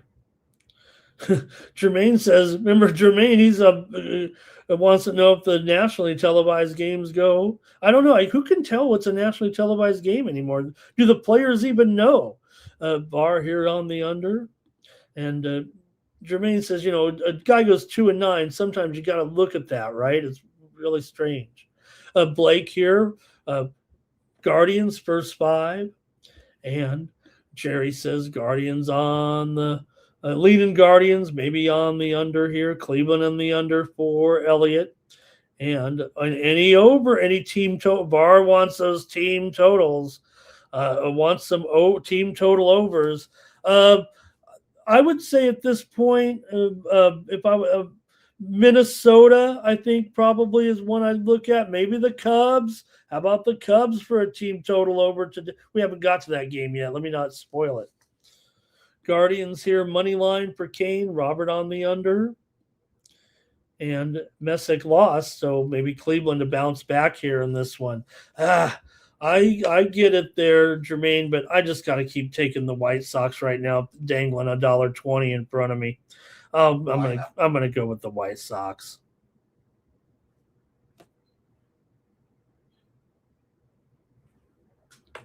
Okay, next up, we're going to keep it moving here right now on the Morning Steam Show. Here's the Cardinals and the Cubs. Okay, maybe I just said my play. Okay, maybe it's I guess that's my play. Cubs team total over. I don't usually give team totals on this show. Maybe we should start. Maybe more derivatives are the way to go. But since you asked, I think I got to look at it. So how about it? Maybe I'll just take the Cubs team total over here, 4.5 at plus money. Give me the Cubs team total over 4.5 at even money or better. There we go. There's my play. No preview. All right, we can preview it a little bit here in this one. Liberatore going up against Javier Assad. Liberatore, he's a perplexing guy. The numbers are not good on the surface, right? But and he's hittable and everything. Going up against this Cubs offense, what happened yesterday? To the Cubs offense. The Cardinals are kind of starting to win these games over the Cubs. They already won the first game yesterday, 3-0. They won the game before that, 17-1. So they've outscored them 20-1 over these 2 days here. But Javier Assad is 6-1. I will mention that. 4.52 ERA, 1.12 WHIP. So the metrics are pretty good on Assad. No one likes Assad. I kind of like Assad. I think the Cubs here, though, Liberatore, 1.55 WHIP. There are some spots we've used Liberatore. I don't know if this is it. Assad is far from a reliable guy, but I might trust him here. Like I said, 6-1. You talk about winning games, getting run support, being competitive. That's been Assad really in his career a little bit. He kind of wins games, and sometimes the numbers aren't always there, but he still is able to compete and keep his teams in the game. So he's been good when he has been. His teams have been good when he's on the mound. 237 batting average against and a 233 BABIP. Liberatore, meanwhile, a 330 BABIP. Big time difference right there. So I think Assad is a much better pitcher here in this game. I think that he will. It may end up being the difference, but I think this is one where it could be a higher scoring game. I'll go Cubs, team total over. I'll do it. With the Cardinals here, 20 runs over the last 2 days. Yeah, that one game got out of hand for sure. Cards are still kind of an under team so far this season, but the total here is 8. We are in Chicago after all, but obviously with the total at 8, we're not looking to have any problems necessarily with the long ball, at least with the wind doing it anyway. But for Chicago here, let's see, it's wind blowing in 8 to 10 miles an hour. Temperature's beautiful day, mid-70s here. It's a day game. There'll be no fog tonight. Team total over. There it is. My first team total on the show. Who knows? Maybe we'll do more team totals. And White Sox there for Bobby in that other game. Cubs for Elliott here. Hard to bet the Cubs team total over, says Bar. Okay, yeah. I don't know. I think they have a pretty good offense. Yes, they have been not as good of late. I gotta give you that for sure. They're strangely inconsistent. Although I think against left-handers, pretty good here of late. I think over the last 10 days or so, it's pretty good numbers. Cubs pen definitely had some issues here. Final. The Cardinals don't have a great bullpen either, but Cubs have stalled offensively in this series. I'll concede that. Blake says go over here. And will the Cubs hit the ball today? Or will the Cubs? I was kind of correcting it there, thinking that's supposed to be will the Cubs. Yep. Next up, talk about hitting. Phillies feel like they're hitting right now. They were able to beat the Royals yesterday, 6-1 in that game, and pick up the win. The Phillies, when they're favored, man, they always seem to be able to mash here of late. They win every game when they're a favorite, I think. Right now, Phillies 42-24 as a favorite this season. They weren't like that all year. This has been really a stretch, a good stretch here of late for these guys. Philly is also 15-27 to the under on the road here. And I got to like Nola's chances maybe to have a decent game here in this one. The numbers aren't great for Nola, we know. 6 ERA, 3-5 record. Luinder Avila, a guy who I like, but he really hasn't done much yet in his career. 1.67 ERA, but I don't know. I kind of like Nola here, maybe to deal right now. And we'll see with Avila. This could be a little bit of a surprise under, it feels like to me.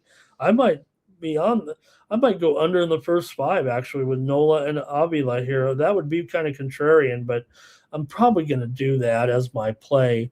Uh, I don't want to tell you Nola's numbers have been so bad. They definitely have. He gives up uh, bad contact, gets hit hard by left-handers for sure. But the Royals aren't the best offense in the world, and I don't know. They might not be able to smash against Nola here today. They're last week or so definitely struggled. The Royals bottom five offense in the last week for sure. Avila hasn't been great and does have problems with walks. 14.5% K rate. That fastball, they do hit it. It's a very good fastball, but he's going to have to work on some type of movement or something. And we know that the Phillies here have one of those great offenses right now, and they beat up on right-handed pitching, and could be a good start for them. They, like I said, they always win these games, but I'm going to give Avila a chance here to maybe have a good start here. I'm actually going under in the first five. This is going to be pretty contrarian, I think. Final. But I am going to take the under. Let's see, in the first five here in this one. Let me get that number here, and you guys can comment. I'm going to be a little bit contrarian here. Under 5.5 runs in this one with the Phillies and the Royals. I like Nola to have a much better start today. I think I'm a little different than everyone. And also, I think Avila can be okay against a Phillies team that I'm not saying they're swinging and missing a lot necessarily, but we'll just see here. VAR here says Phillies team total over. Blake says Phillies on the run line. Yeah, Phillies is a favorite right now. Really something else. Tigers and Rangers here with the Tigers. This is about $1.20 here right now. The move has been on the Tigers, total 7.5 over 15. You do have Casey Mize, 2.63 ERA, 3-5 record coming in. Kumar Rocker gets the start here, 3.82 ERA, 2-6 record. Got pushed back a start. That's why I said it with a little bit of emphasis there. But yeah, for sure here, Rocker could be in a pretty good position in this one. I think both guys could have success in this game. I think both pitchers will start relatively strong here, actually. I'm going to end up taking the first five under as my play, but let me break it down at least a little bit here, maybe talk about who could win the game between these two. Mize has having good numbers all season long here. Good ground ball pitcher. Just had his best start of the season against the Yankees. He struck out 10 in 7 innings. 5.5% walk rate on the season. The Rangers have been better of late, but they did just get shut down by Jack Flaherty yesterday. That can't be good. So I'll say that the bats are not looking as good right this moment here, and maybe that'll help this one kind of stay under here in the first five. These offenses, Detroit, bottom 10 offense for sure. Texas, probably a bottom 10 offense for sure. Rockers had interesting games, but pretty inconsistent, does give up some hard contact. The Tigers have been better here offensively of late. They really look good in that Yankee series, but what happened since then? All of a sudden in these two games here against Texas here, they did win obviously 3-0, and they did score 4, I guess, in that game. They lost 10-4. So let's see what you got here. Mize is going to be the better starter, I'm sure. And the Rangers, of course, have the better bullpen and maybe even the better numbers here. So let's see. Tigers are starting to heat up, but they're still very bad on the road, aren't they? And let's see. Jerry says Avila with struggles at home there. And Tigers and under here for Jerry. Cash Game likes the Tigers. Blake says go under. And Robert's on the under as well. Okay, I guess I went under first 5 here, but Barr says he likes that Tigers. He's got a team total over. Barr's got a Tigers team total over there. All right, I'm going to go under first 5 here. I might be doing a little something here with the old home team, but I'll go under here 4 runs in the first 5. We move on. Rays here taking on the Astros with Gavin Jacks going here in this one for the Rays, and Lambert goes here for the Stros. This book was kind of late to market. I don't know what was going on. In fact, this is an opener. That's what it is. The Rays here are going with an opener, I believe. For it. Let me check this out. It actually could be. It just came out here within. I think we were on the show, and the news came out that Mason Englert will be the starter today. So I don't believe this is an opener. I think Gavin Jacks is getting moved here right now, and Englert will be the starter. So let me catch up on this right here in today's game. Let me get this back here. It seems like they're going to push Englert back because I think they have to push McClanahan back. That's kind of the explanation here right now in this matchup. So this is a little bit of breaking news here that we will see Englert. Now let me at least give you the lowdown on Englert here. He just was promoted from Durham. Just 1 start in 12 outings this year with the Rays. He has been up in the majors so far, but in the minors, he has been a full-time starter this season for Tampa Bay here. So Englert is the starter here for the Rays. And that might change things for me a little bit. In fact, I might even go, I rarely do this, but I may go against here. I think what I was saying on a previous show. But again, whenever you change starting pitchers, I think that's kind of allowed there. But let me see what you think here with these two, because that just came out here within the last, it's been a couple of hours here right now, at least. Let me see. Well, maybe within the last hour or so that this has been, this news has come out here today. Okay, let me get your plays here. I don't know if that makes any difference for you here, that Englert getting the start in this one. Okay. I can talk a little bit more about Lambert here for sure. And Lambert's been pretty good, right? He's been one of the most consistent pitchers for the Astros this season. Does have kind of a high walk rate this year, but does limit hard contact, and that's always good when you're playing the Rays. And you don't want to have a high walk rate against the Rays, that's for sure. The Rays have been unreal here against right-handed pitching so far this season. We talk about it every time.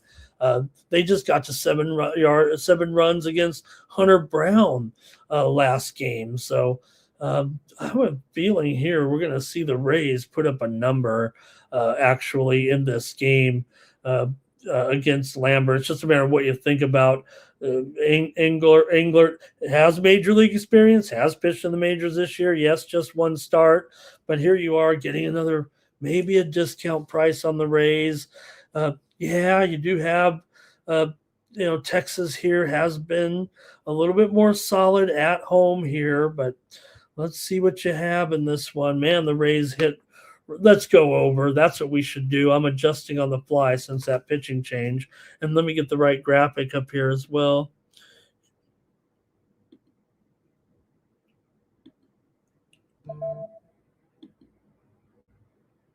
There it is. Man, I missed it on 3 different games. I got to be aware of that. If I'm going to do the 3-panel graphic, we got to have it on the right game. You guys got to wake me up. You guys got to wake me up and say, Ramon, change that graphic. Let's see what you guys have in the chat. Raise money line here for Blake. Raise team total over for Bar. Robert likes the over as well. Astros money line, says Jermaine. System play. Astros for Robert. Astros diamond system play. Over here maybe for Blake now. And yeah, what is the total now here?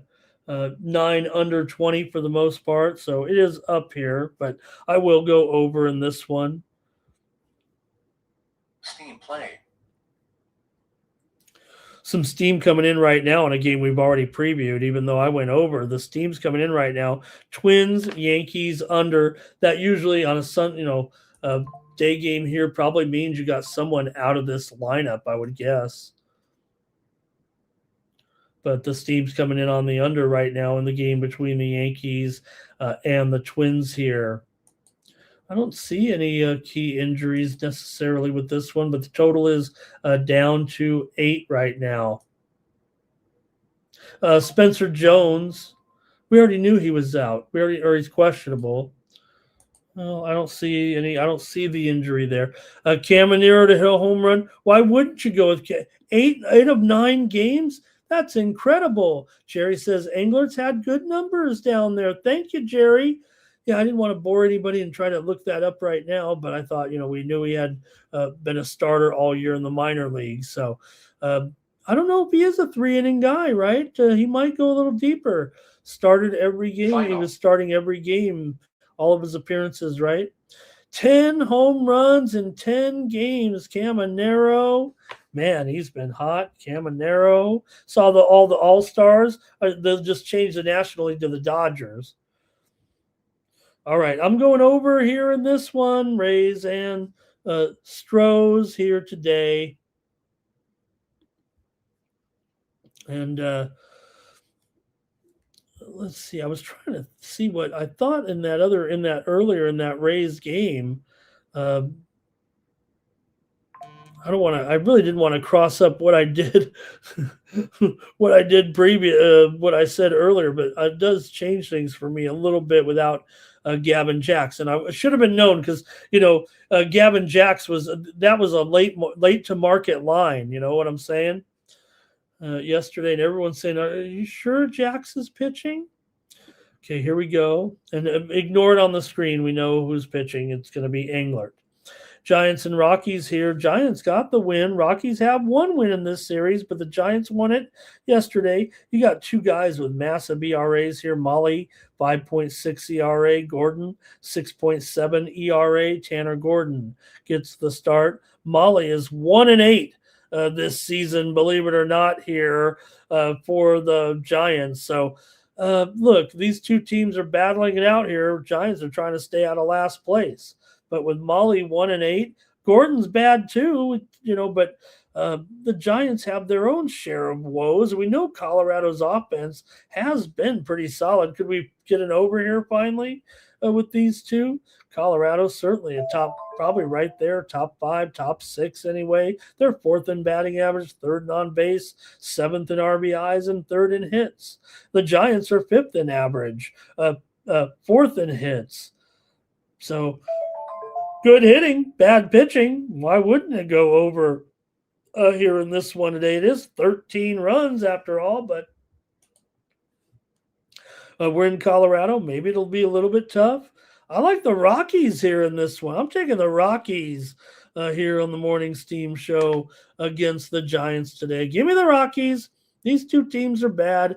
How can there's some volatility for sure, but come on. Molly's been hittable this season, and a 10% walk rate, gives up home runs. He hands out runs like guys on the Las Vegas Strip giving out postcards. The Rockies have been great in offense for sure right now. They've been good against right-handers, and they should be able to get to Molly, I would think. Gordon has been, giving it up for sure. 4 more runs in back-to-back starts. 1 was against the Giants, by the way. 6 hits and 4 earned runs in just 3 innings. The Giants are a little bit better on the road, and they are coming off a big game yesterday when they were able to get 6 runs in that game in a 6-4 win. Rockies scored 15 in the season opener. So let's see what you got. But could we have an offensive explosion here at Coors? Let's see what the chat says. Could be a home run derby for Blake, or does he mean the home run derby? By the way, I'll be off here that week. I'll be off on those 3 days. No mornings team. Blake here going over Rockies for VAR.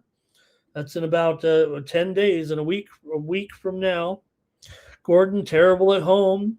Molly's a 4-seam guy that can do well at Coors. Moniak and McCarthy. Jermaine loading up on that lineup. Hello to James Parm. James Parm. He's got the over. All right, and let's see what else here. Let's move on. My graphic has already fallen behind here, hasn't it? Brewers and Diamondbacks in this one. We've got Brandon Sproat, 5.28 ERA, 3-4 record here for Sproat. I think he's looked better than of late, but still bad numbers. 1.33 the whip. Eduardo here, Eduardo can deal. He's got a 2.2 ERA, 7-2 record. Yeah, the Brewers have a great record. Arizona's 500 though, and Eduardo's pitching. So yeah, I love to back these Brewers. They've been great to your pocketbook, but I guess I'm probably just partial to Eduardo. Arizona's still 27-19 at home. That's not bad there, about 58%. Yes, Milwaukee 25-15 on the road.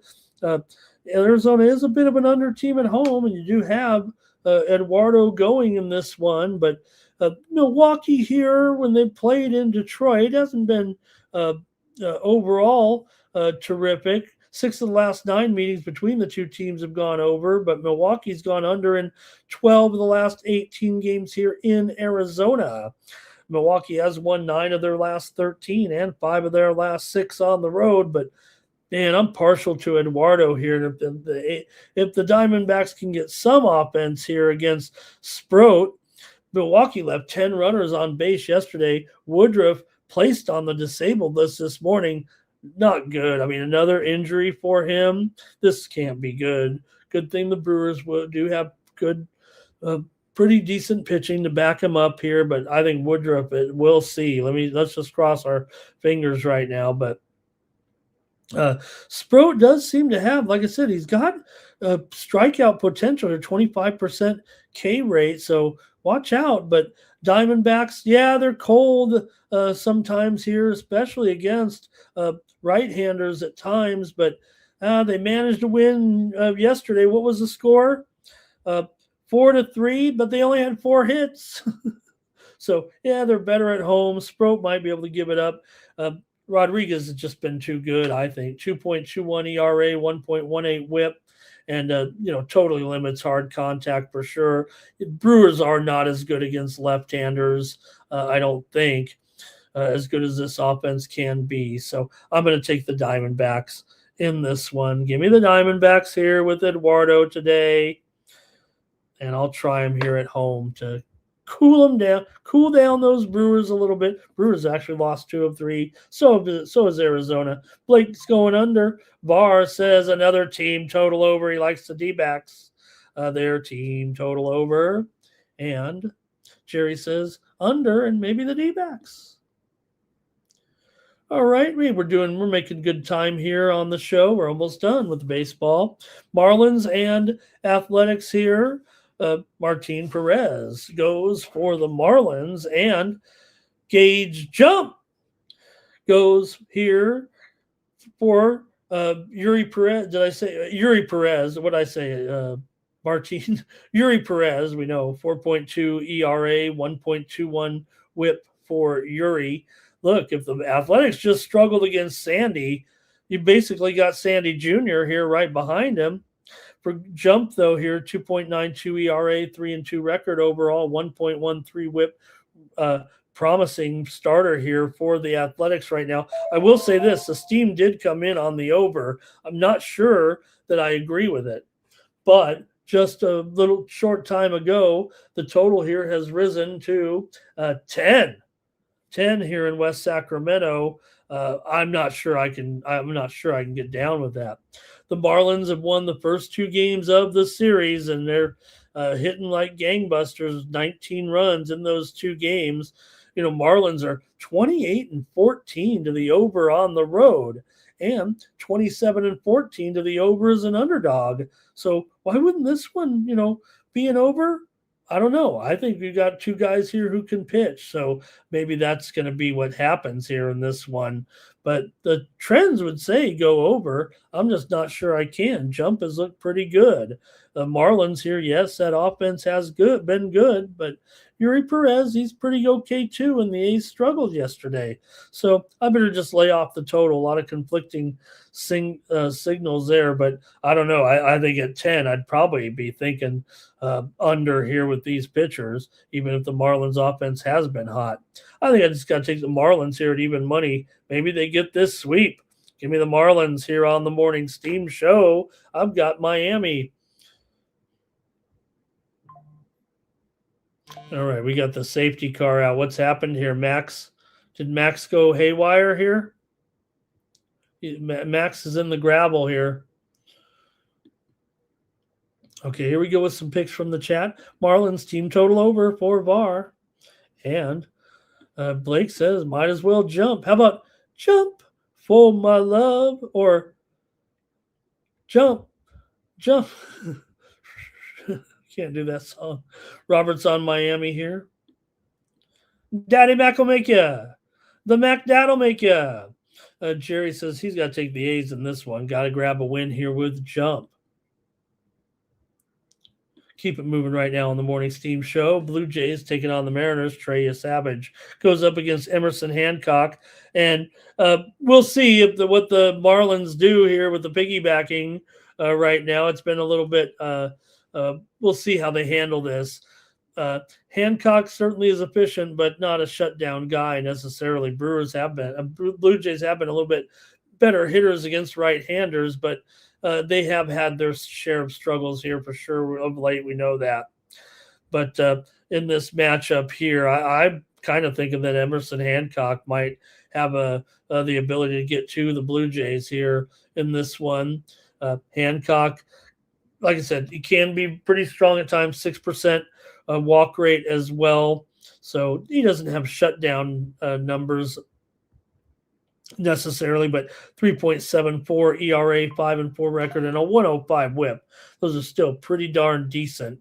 And Savage, as good as he's been, 11% walk rate here. Mariners also not as good here at home, it feels like, although they are starting to pick it up with a little bit of a win string, if you will, here. Not a win streak. They just lost one recently, but they've won 5 of 6 at home, 4 of 5 in their last 5. But Toronto's won 6 of 2 on the road, 6 of 8 on the road, and 5 of their last 7 against Seattle. But Toronto's still 3 and 8 in their last 11 overall.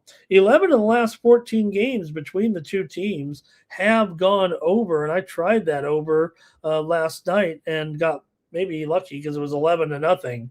I guess that's not luck, but Toronto couldn't score yesterday. Seattle pounded them 11-0. In fact, the first 2 games of this series have been shutouts both ways, one way or the other. So, all right, let's see what you have, though, here in this one. I like the Mariners probably to get off to a pretty good start.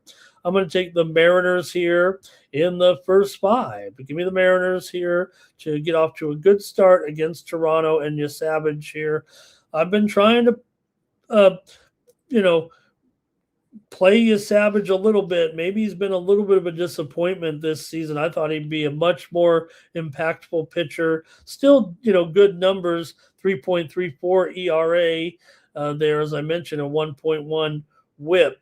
But I'll take first 5 here with the Mariners I'm going to take a minus $1.35, actually. All right, Max is getting towed out of the gravel here. And we got to get the new graphic up as well. Oh, boy. Maybe we got to stay to one graphic if I can't pay attention.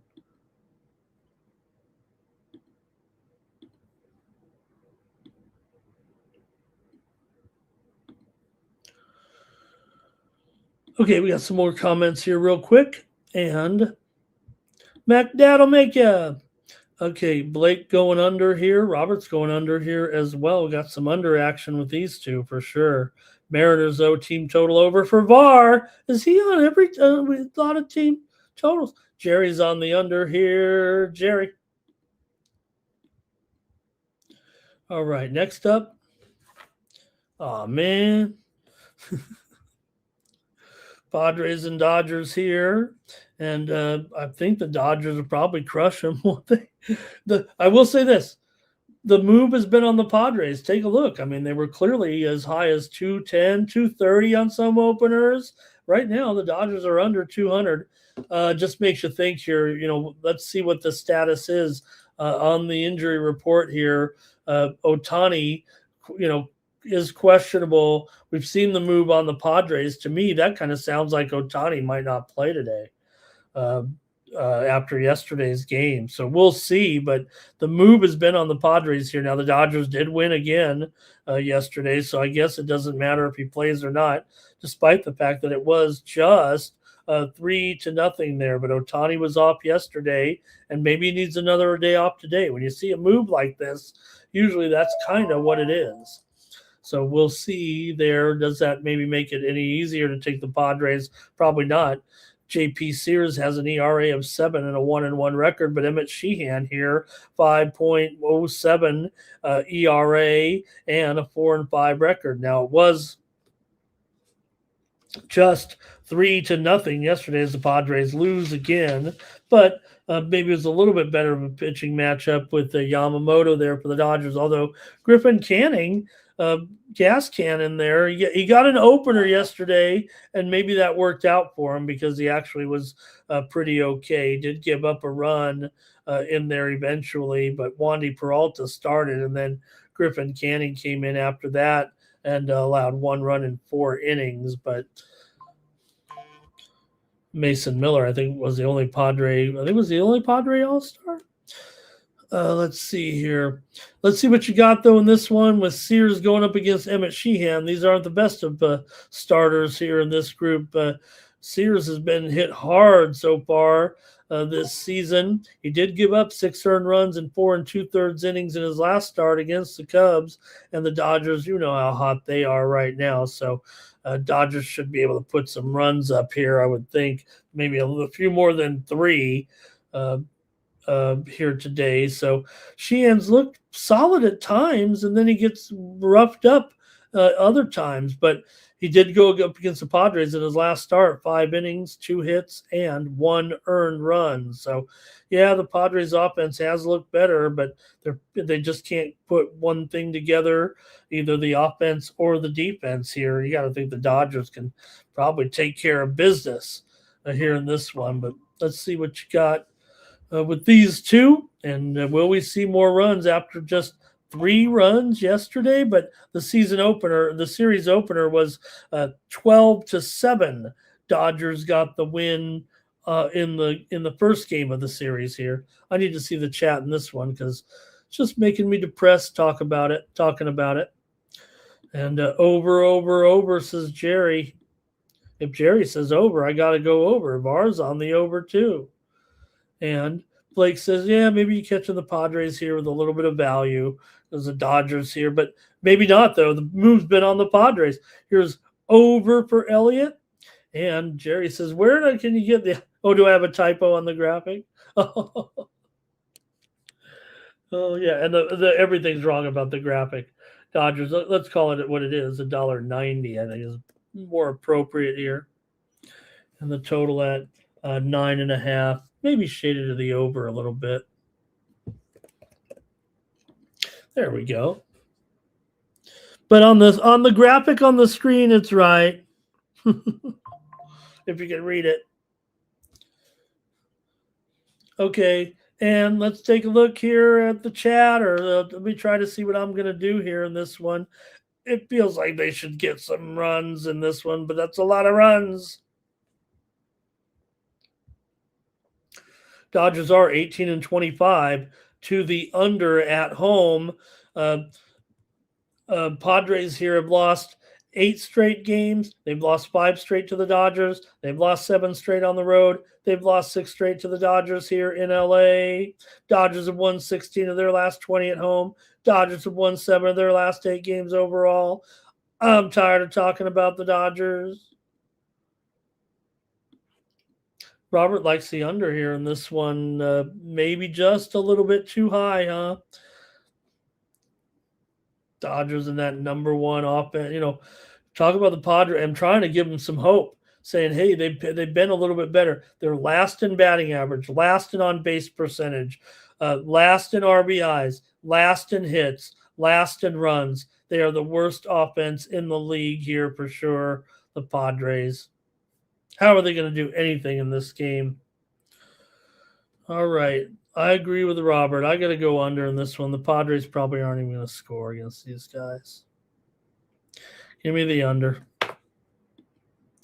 Let's talk about the last game now. And then let's end the show. Padres are going to not make the playoffs. This offense isn't any good. Not only is the these guys are not winners. Unless they're winning, they're all miserable.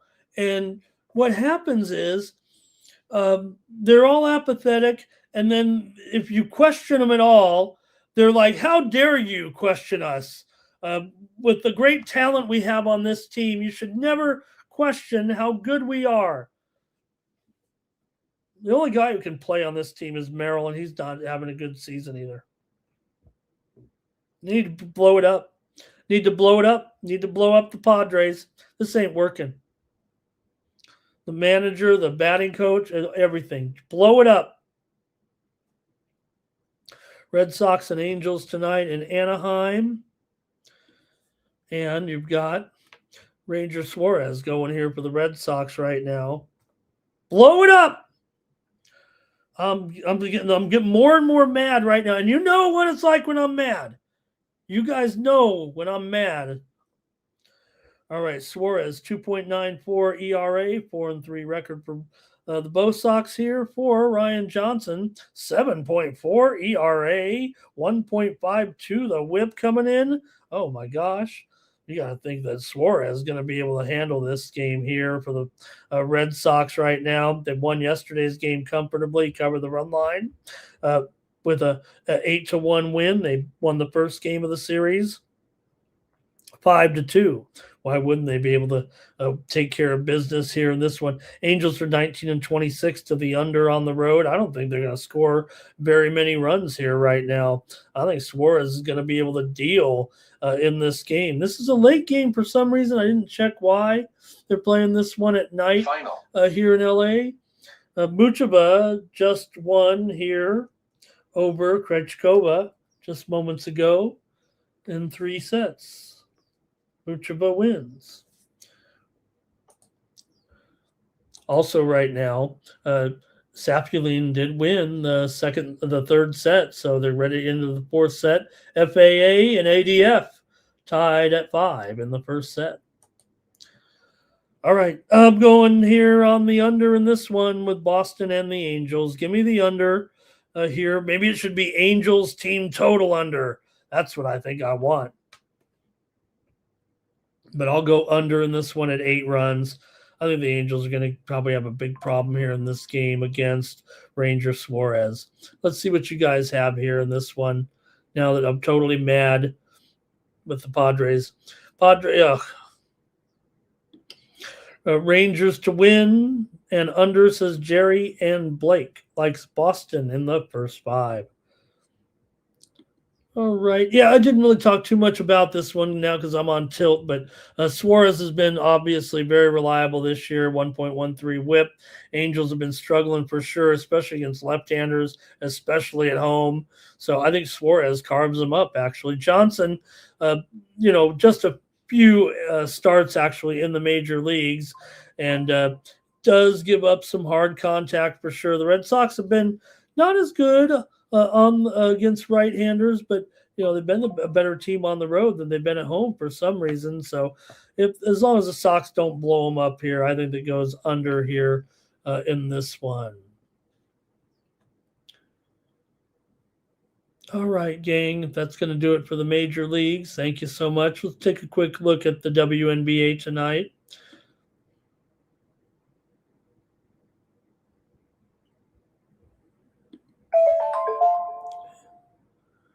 Here we go. Oops. There we go. I don't know if I like the graphics without the logos, but I'm not going to tell it to, fix it or anything right now.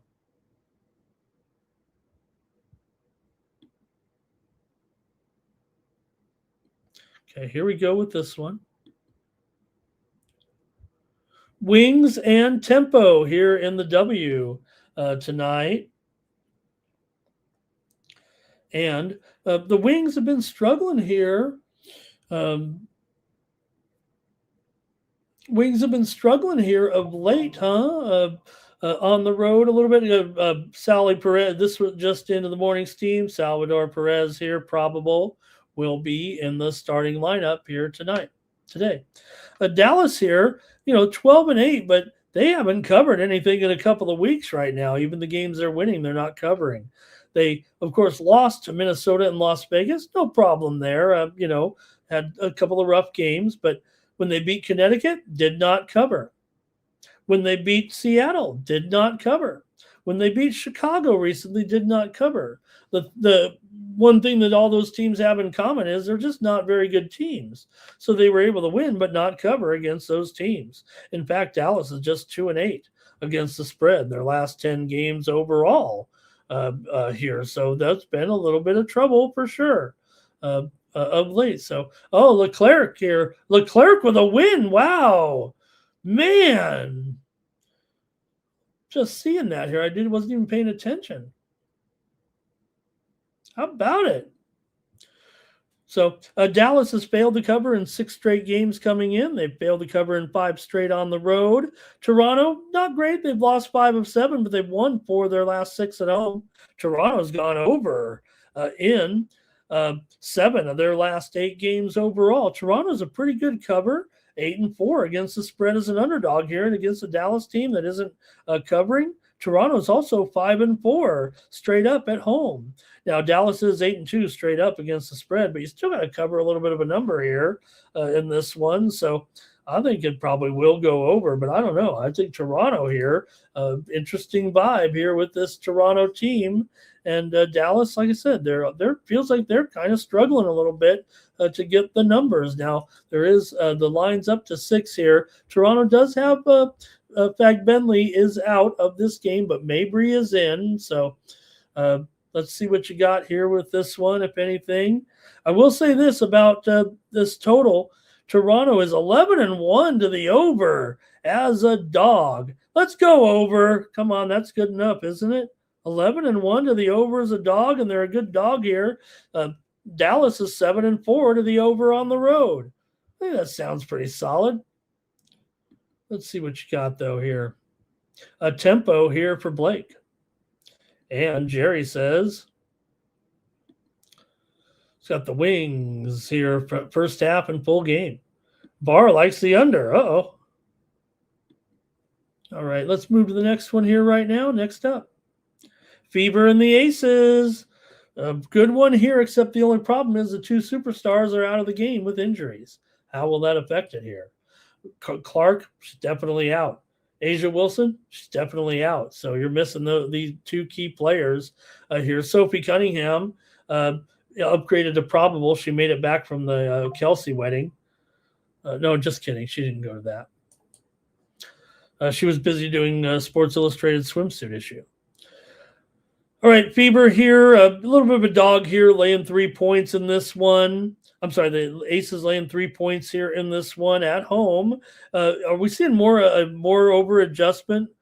How did it move from 9.5 to 4.5 last game? Now we already know the players are out, so I don't think this thing's going to move much more. But huge adjustment last game, right? From 9.5 to 4.5 once Wilson was ruled out of the game, and I thought that was questionable then. We did take the dog in that one. Look, Aces are still 12-5. They got a great supporting cast. Fever seemed to, you could say that without Clark, they actually, don't look as polished out there. Indiana's 1-3 against the spread as an underdog this season. Las Vegas, a little bit profitable here so far, but they're kind of a 50-50 proposition. Indiana's 3-1 to the over as an underdog here. Aces are 12-9 to the over overall. Pretty big number, but I don't know. I have a feeling this one might be another over, even. I mean, an under here because of these two players out. I know the pressure here is on the over, and the trends kind of say over here. But if you're missing, look, Wilson, good defensive player, no doubt. Clark, not so much. But I got to go under in this one. With these two key players missing in this game and those big totals, those big scoring numbers here, Wilson, 25 points a game. Oh, they always say, hey, someone will step up. No one's stepping up 25 points per game, or Clark and her scoring average, not to mention her assists per game here. I've got the under. Maybe it changes the complexion, whatever. But to me, the total open 182. Okay, they already knew the players were going to be out. It's 181 right now. It's gone down a little bit. But why does it open so high with these two players out? Yes, the two teams are over teams for the most part, 23-17 combined to the over. That's not a huge trend. And if anything, Indiana's 3-4 to the under on the road. That's not a big deal either, but just when you have the fact that, they're a little bit of an over team, not to mention 9 of the last 11 meetings between the two teams have gone under. Now, they are East and West, so, they meet just, they all meet three or four times, but I think it's going more to 3 now with the new teams in there. So I've got to go under here. You're missing 2 of the top offensive players in the league, and and 180s. I mean, there's hardly any 180s right now, other than teams that are team like Toronto, of course, with one of the highest scoring paces in the league. So, okay, let's see what anybody's got. Robert's on the tempo. And Elliot says, anybody playing players to get hits today? Max crashed. Antonelli had a cracked windshield. It opened the door for Leclerc. Turn back the clock here with Leclerc. Asia's out. Aces -3. Jerry loves Sophie. And no Asia. Here's Blake on the aces. All right. That's going to do it for the W. Is that all we have here? What do we got? We got the Blue Bombers and the Tie Cats in this one. Man. Well, let's do our, what did I call? I said we have a new segment on the show. It's called Did the Game Go Over? And yesterday's game, it went over. 14-3 to the over now in the CFL. Will this one go over with the Blue Bomber?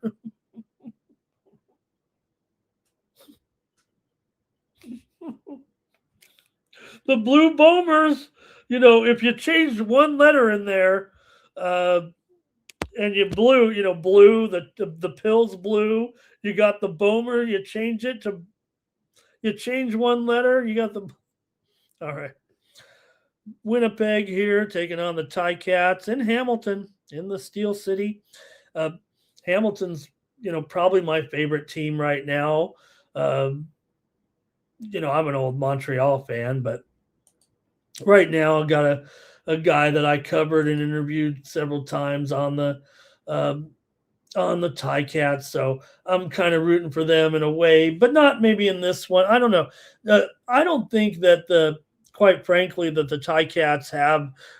Look, they're doing fine. They're 2-1. The Bombers are 1-2 so far, but I think this one sets up for the Bombers for me. I'm going to end up taking the Bomber. Let me get rid of the graphic here and put me up on the full screen here. Oops. Where did he go? I'm suspect here on. We'll see. Hamilton here, their defense should be better than this, it feels like. But more so, I think the Bombers have a really good defense. I think the Tiger Cats do not have as good of a defense. But right now, Tiger Cats are 2-1, and the Bombers are 1-2. But yesterday's game went for 60 points. Here, there actually was one under this weekend, Saskatchewan and Ottawa. The first game of the weekend had 94 points. So it's still 14-3 to the over in the CFL so far this season. And I do like the matchup here for the Bombers. Some of these home teams have come through. And like I said, you got Hamilton here favored by 3 or 3.5 right now. Let's see what it is. Currently 3.5, but I am taking Winnipeg here in this one plus 3.5. I do think Winnipeg so far, a little bit of a shaky start here so far for Winnipeg, probably expecting more overall here, but they did lose to Edmonton last game. They lost to Hamilton already 37-27, so I'm going to take the revenge factor here. They did beat Calgary in the opener. Meanwhile, for the Ticats here, they're coming off win over BC, and they beat Winnipeg here so far for their 2 wins. So I like Winnipeg here, though plus 3.5. The Blue Bombers. Nuke's going with the Tiger Cats, though, here. And Jerry said the Elks let them down in that game against BC. That was their first loss, was it? Keep riding over, says Blake. Over for Robert. Yeah, I keep going over here probably, but I'll take Winnipeg as my show play here in this one, okay? All right. Is that it for the show? Is there anything else? Did anybody want any plays from the big 3? No, I'm just kidding. But look, I will. Let's see here. Djokovic up 3-0 here right now. Okay, I guess that's it. Let's do the drawing. We'll get out of here. Thanks everybody for joining me here on the show. Back tomorrow with more morning steam. Thanks a lot for joining me here, and let's do the drawing. Somebody's going to win 1 month of plays here right now by using the promo code WINNER. If your name is drawn, go to winnable.com/Ramon and use the promo code WINNER. It's Jermaine in there. I'll just extend Jermaine's subscription another month. Thank you to Jermaine for all his great research and contributions to the show. All right. That's going to do it. Jerry, we did the soccer at the beginning, but I'm on Brazil today, and I'm on the over there in England and Mexico. And also check out my Cover the Spread video as well, where I had 2 more plays. Uh-oh, where am I at? Check out my Cover the Spread video. Subscribe over at winnable.com/Ramon, and you'll get every day there, you'll get more plays from me over at winnable.com when you get my Cover the Spread video. I give out 3 plays for my big 3. These are my top free plays of the day, not used anywhere else on any of my shows. Some of the shows, you got to regurgitate a few of the picks. I mean, I'm on a lot of shows, but you'll always get fresh picks. They're actually my 3 strongest plays of the day over there when you go to winnable.com/Ramon. There you see it. Here, oops, let me fix me up here a little bit so we can see this. We're in the contest segment. So you get here, you'll get right here my Cover the Spread video right there, and you'll get my top plays every day here. I got a 3-teamer in here right. Hi, everyone, and welcome to Cover the Spread here for Sunday, July 5th, with that fake radio voice, but you can get that show every day when you go over to winnable.com. All right, there's our winner on Pagula earlier, ADF in action. Sapuline going to try to hang on here against Joker there, and I got Herkoch here just getting ready to go against JLS, and you get more plays from me. There's one winner at 1 and 2 in Summer League yesterday. There's 4 Summer League games. That's what we can mention. I don't have any picks here just yet. Summer League is a real crunch, but Nets and Bucks, Heat and Lakers, Golden State Blue taking on the Kings, and Golden State Gold taking on the Spurs. Does Golden State Blue ever take on Golden State gold? I don't think they do, but all right. There was our Valkyrie's Dream winner over from yesterday. We had some other winners. So check me out over at winnable.com/Ramon to get more plays like this. When it comes to your phone, you see how the plays look there on your screen, and it's browser based. So when it comes to your phone, you can set a text notifications, and it comes in to your phone. And then when it comes in, it looks like just like you see right there, and it'll come up on the phone just like the same thing. There's the cover the spread video. There's the winner, for example, on Pagula coming in, and those other plays in there. So it comes out looking pretty good, and it all shows you when you win, shows you when you lose as well. So full transparency at winnable.com. Thanks a lot, everybody. Really appreciate it. And for the Sports Money Network, I'm Ramon Scott. So long from Las Vegas. I'm like an addict, do I gotta have it. I ain't even playing, got a really bad habit. If it moves, gotta grab it, fuse like a magnet. Lose, won't have it till I'm doomed in a casket. I ain't playing, got a weird mind. If you work 8 hours, I'ma work 9. If the shit tastes sour, you should taste mine.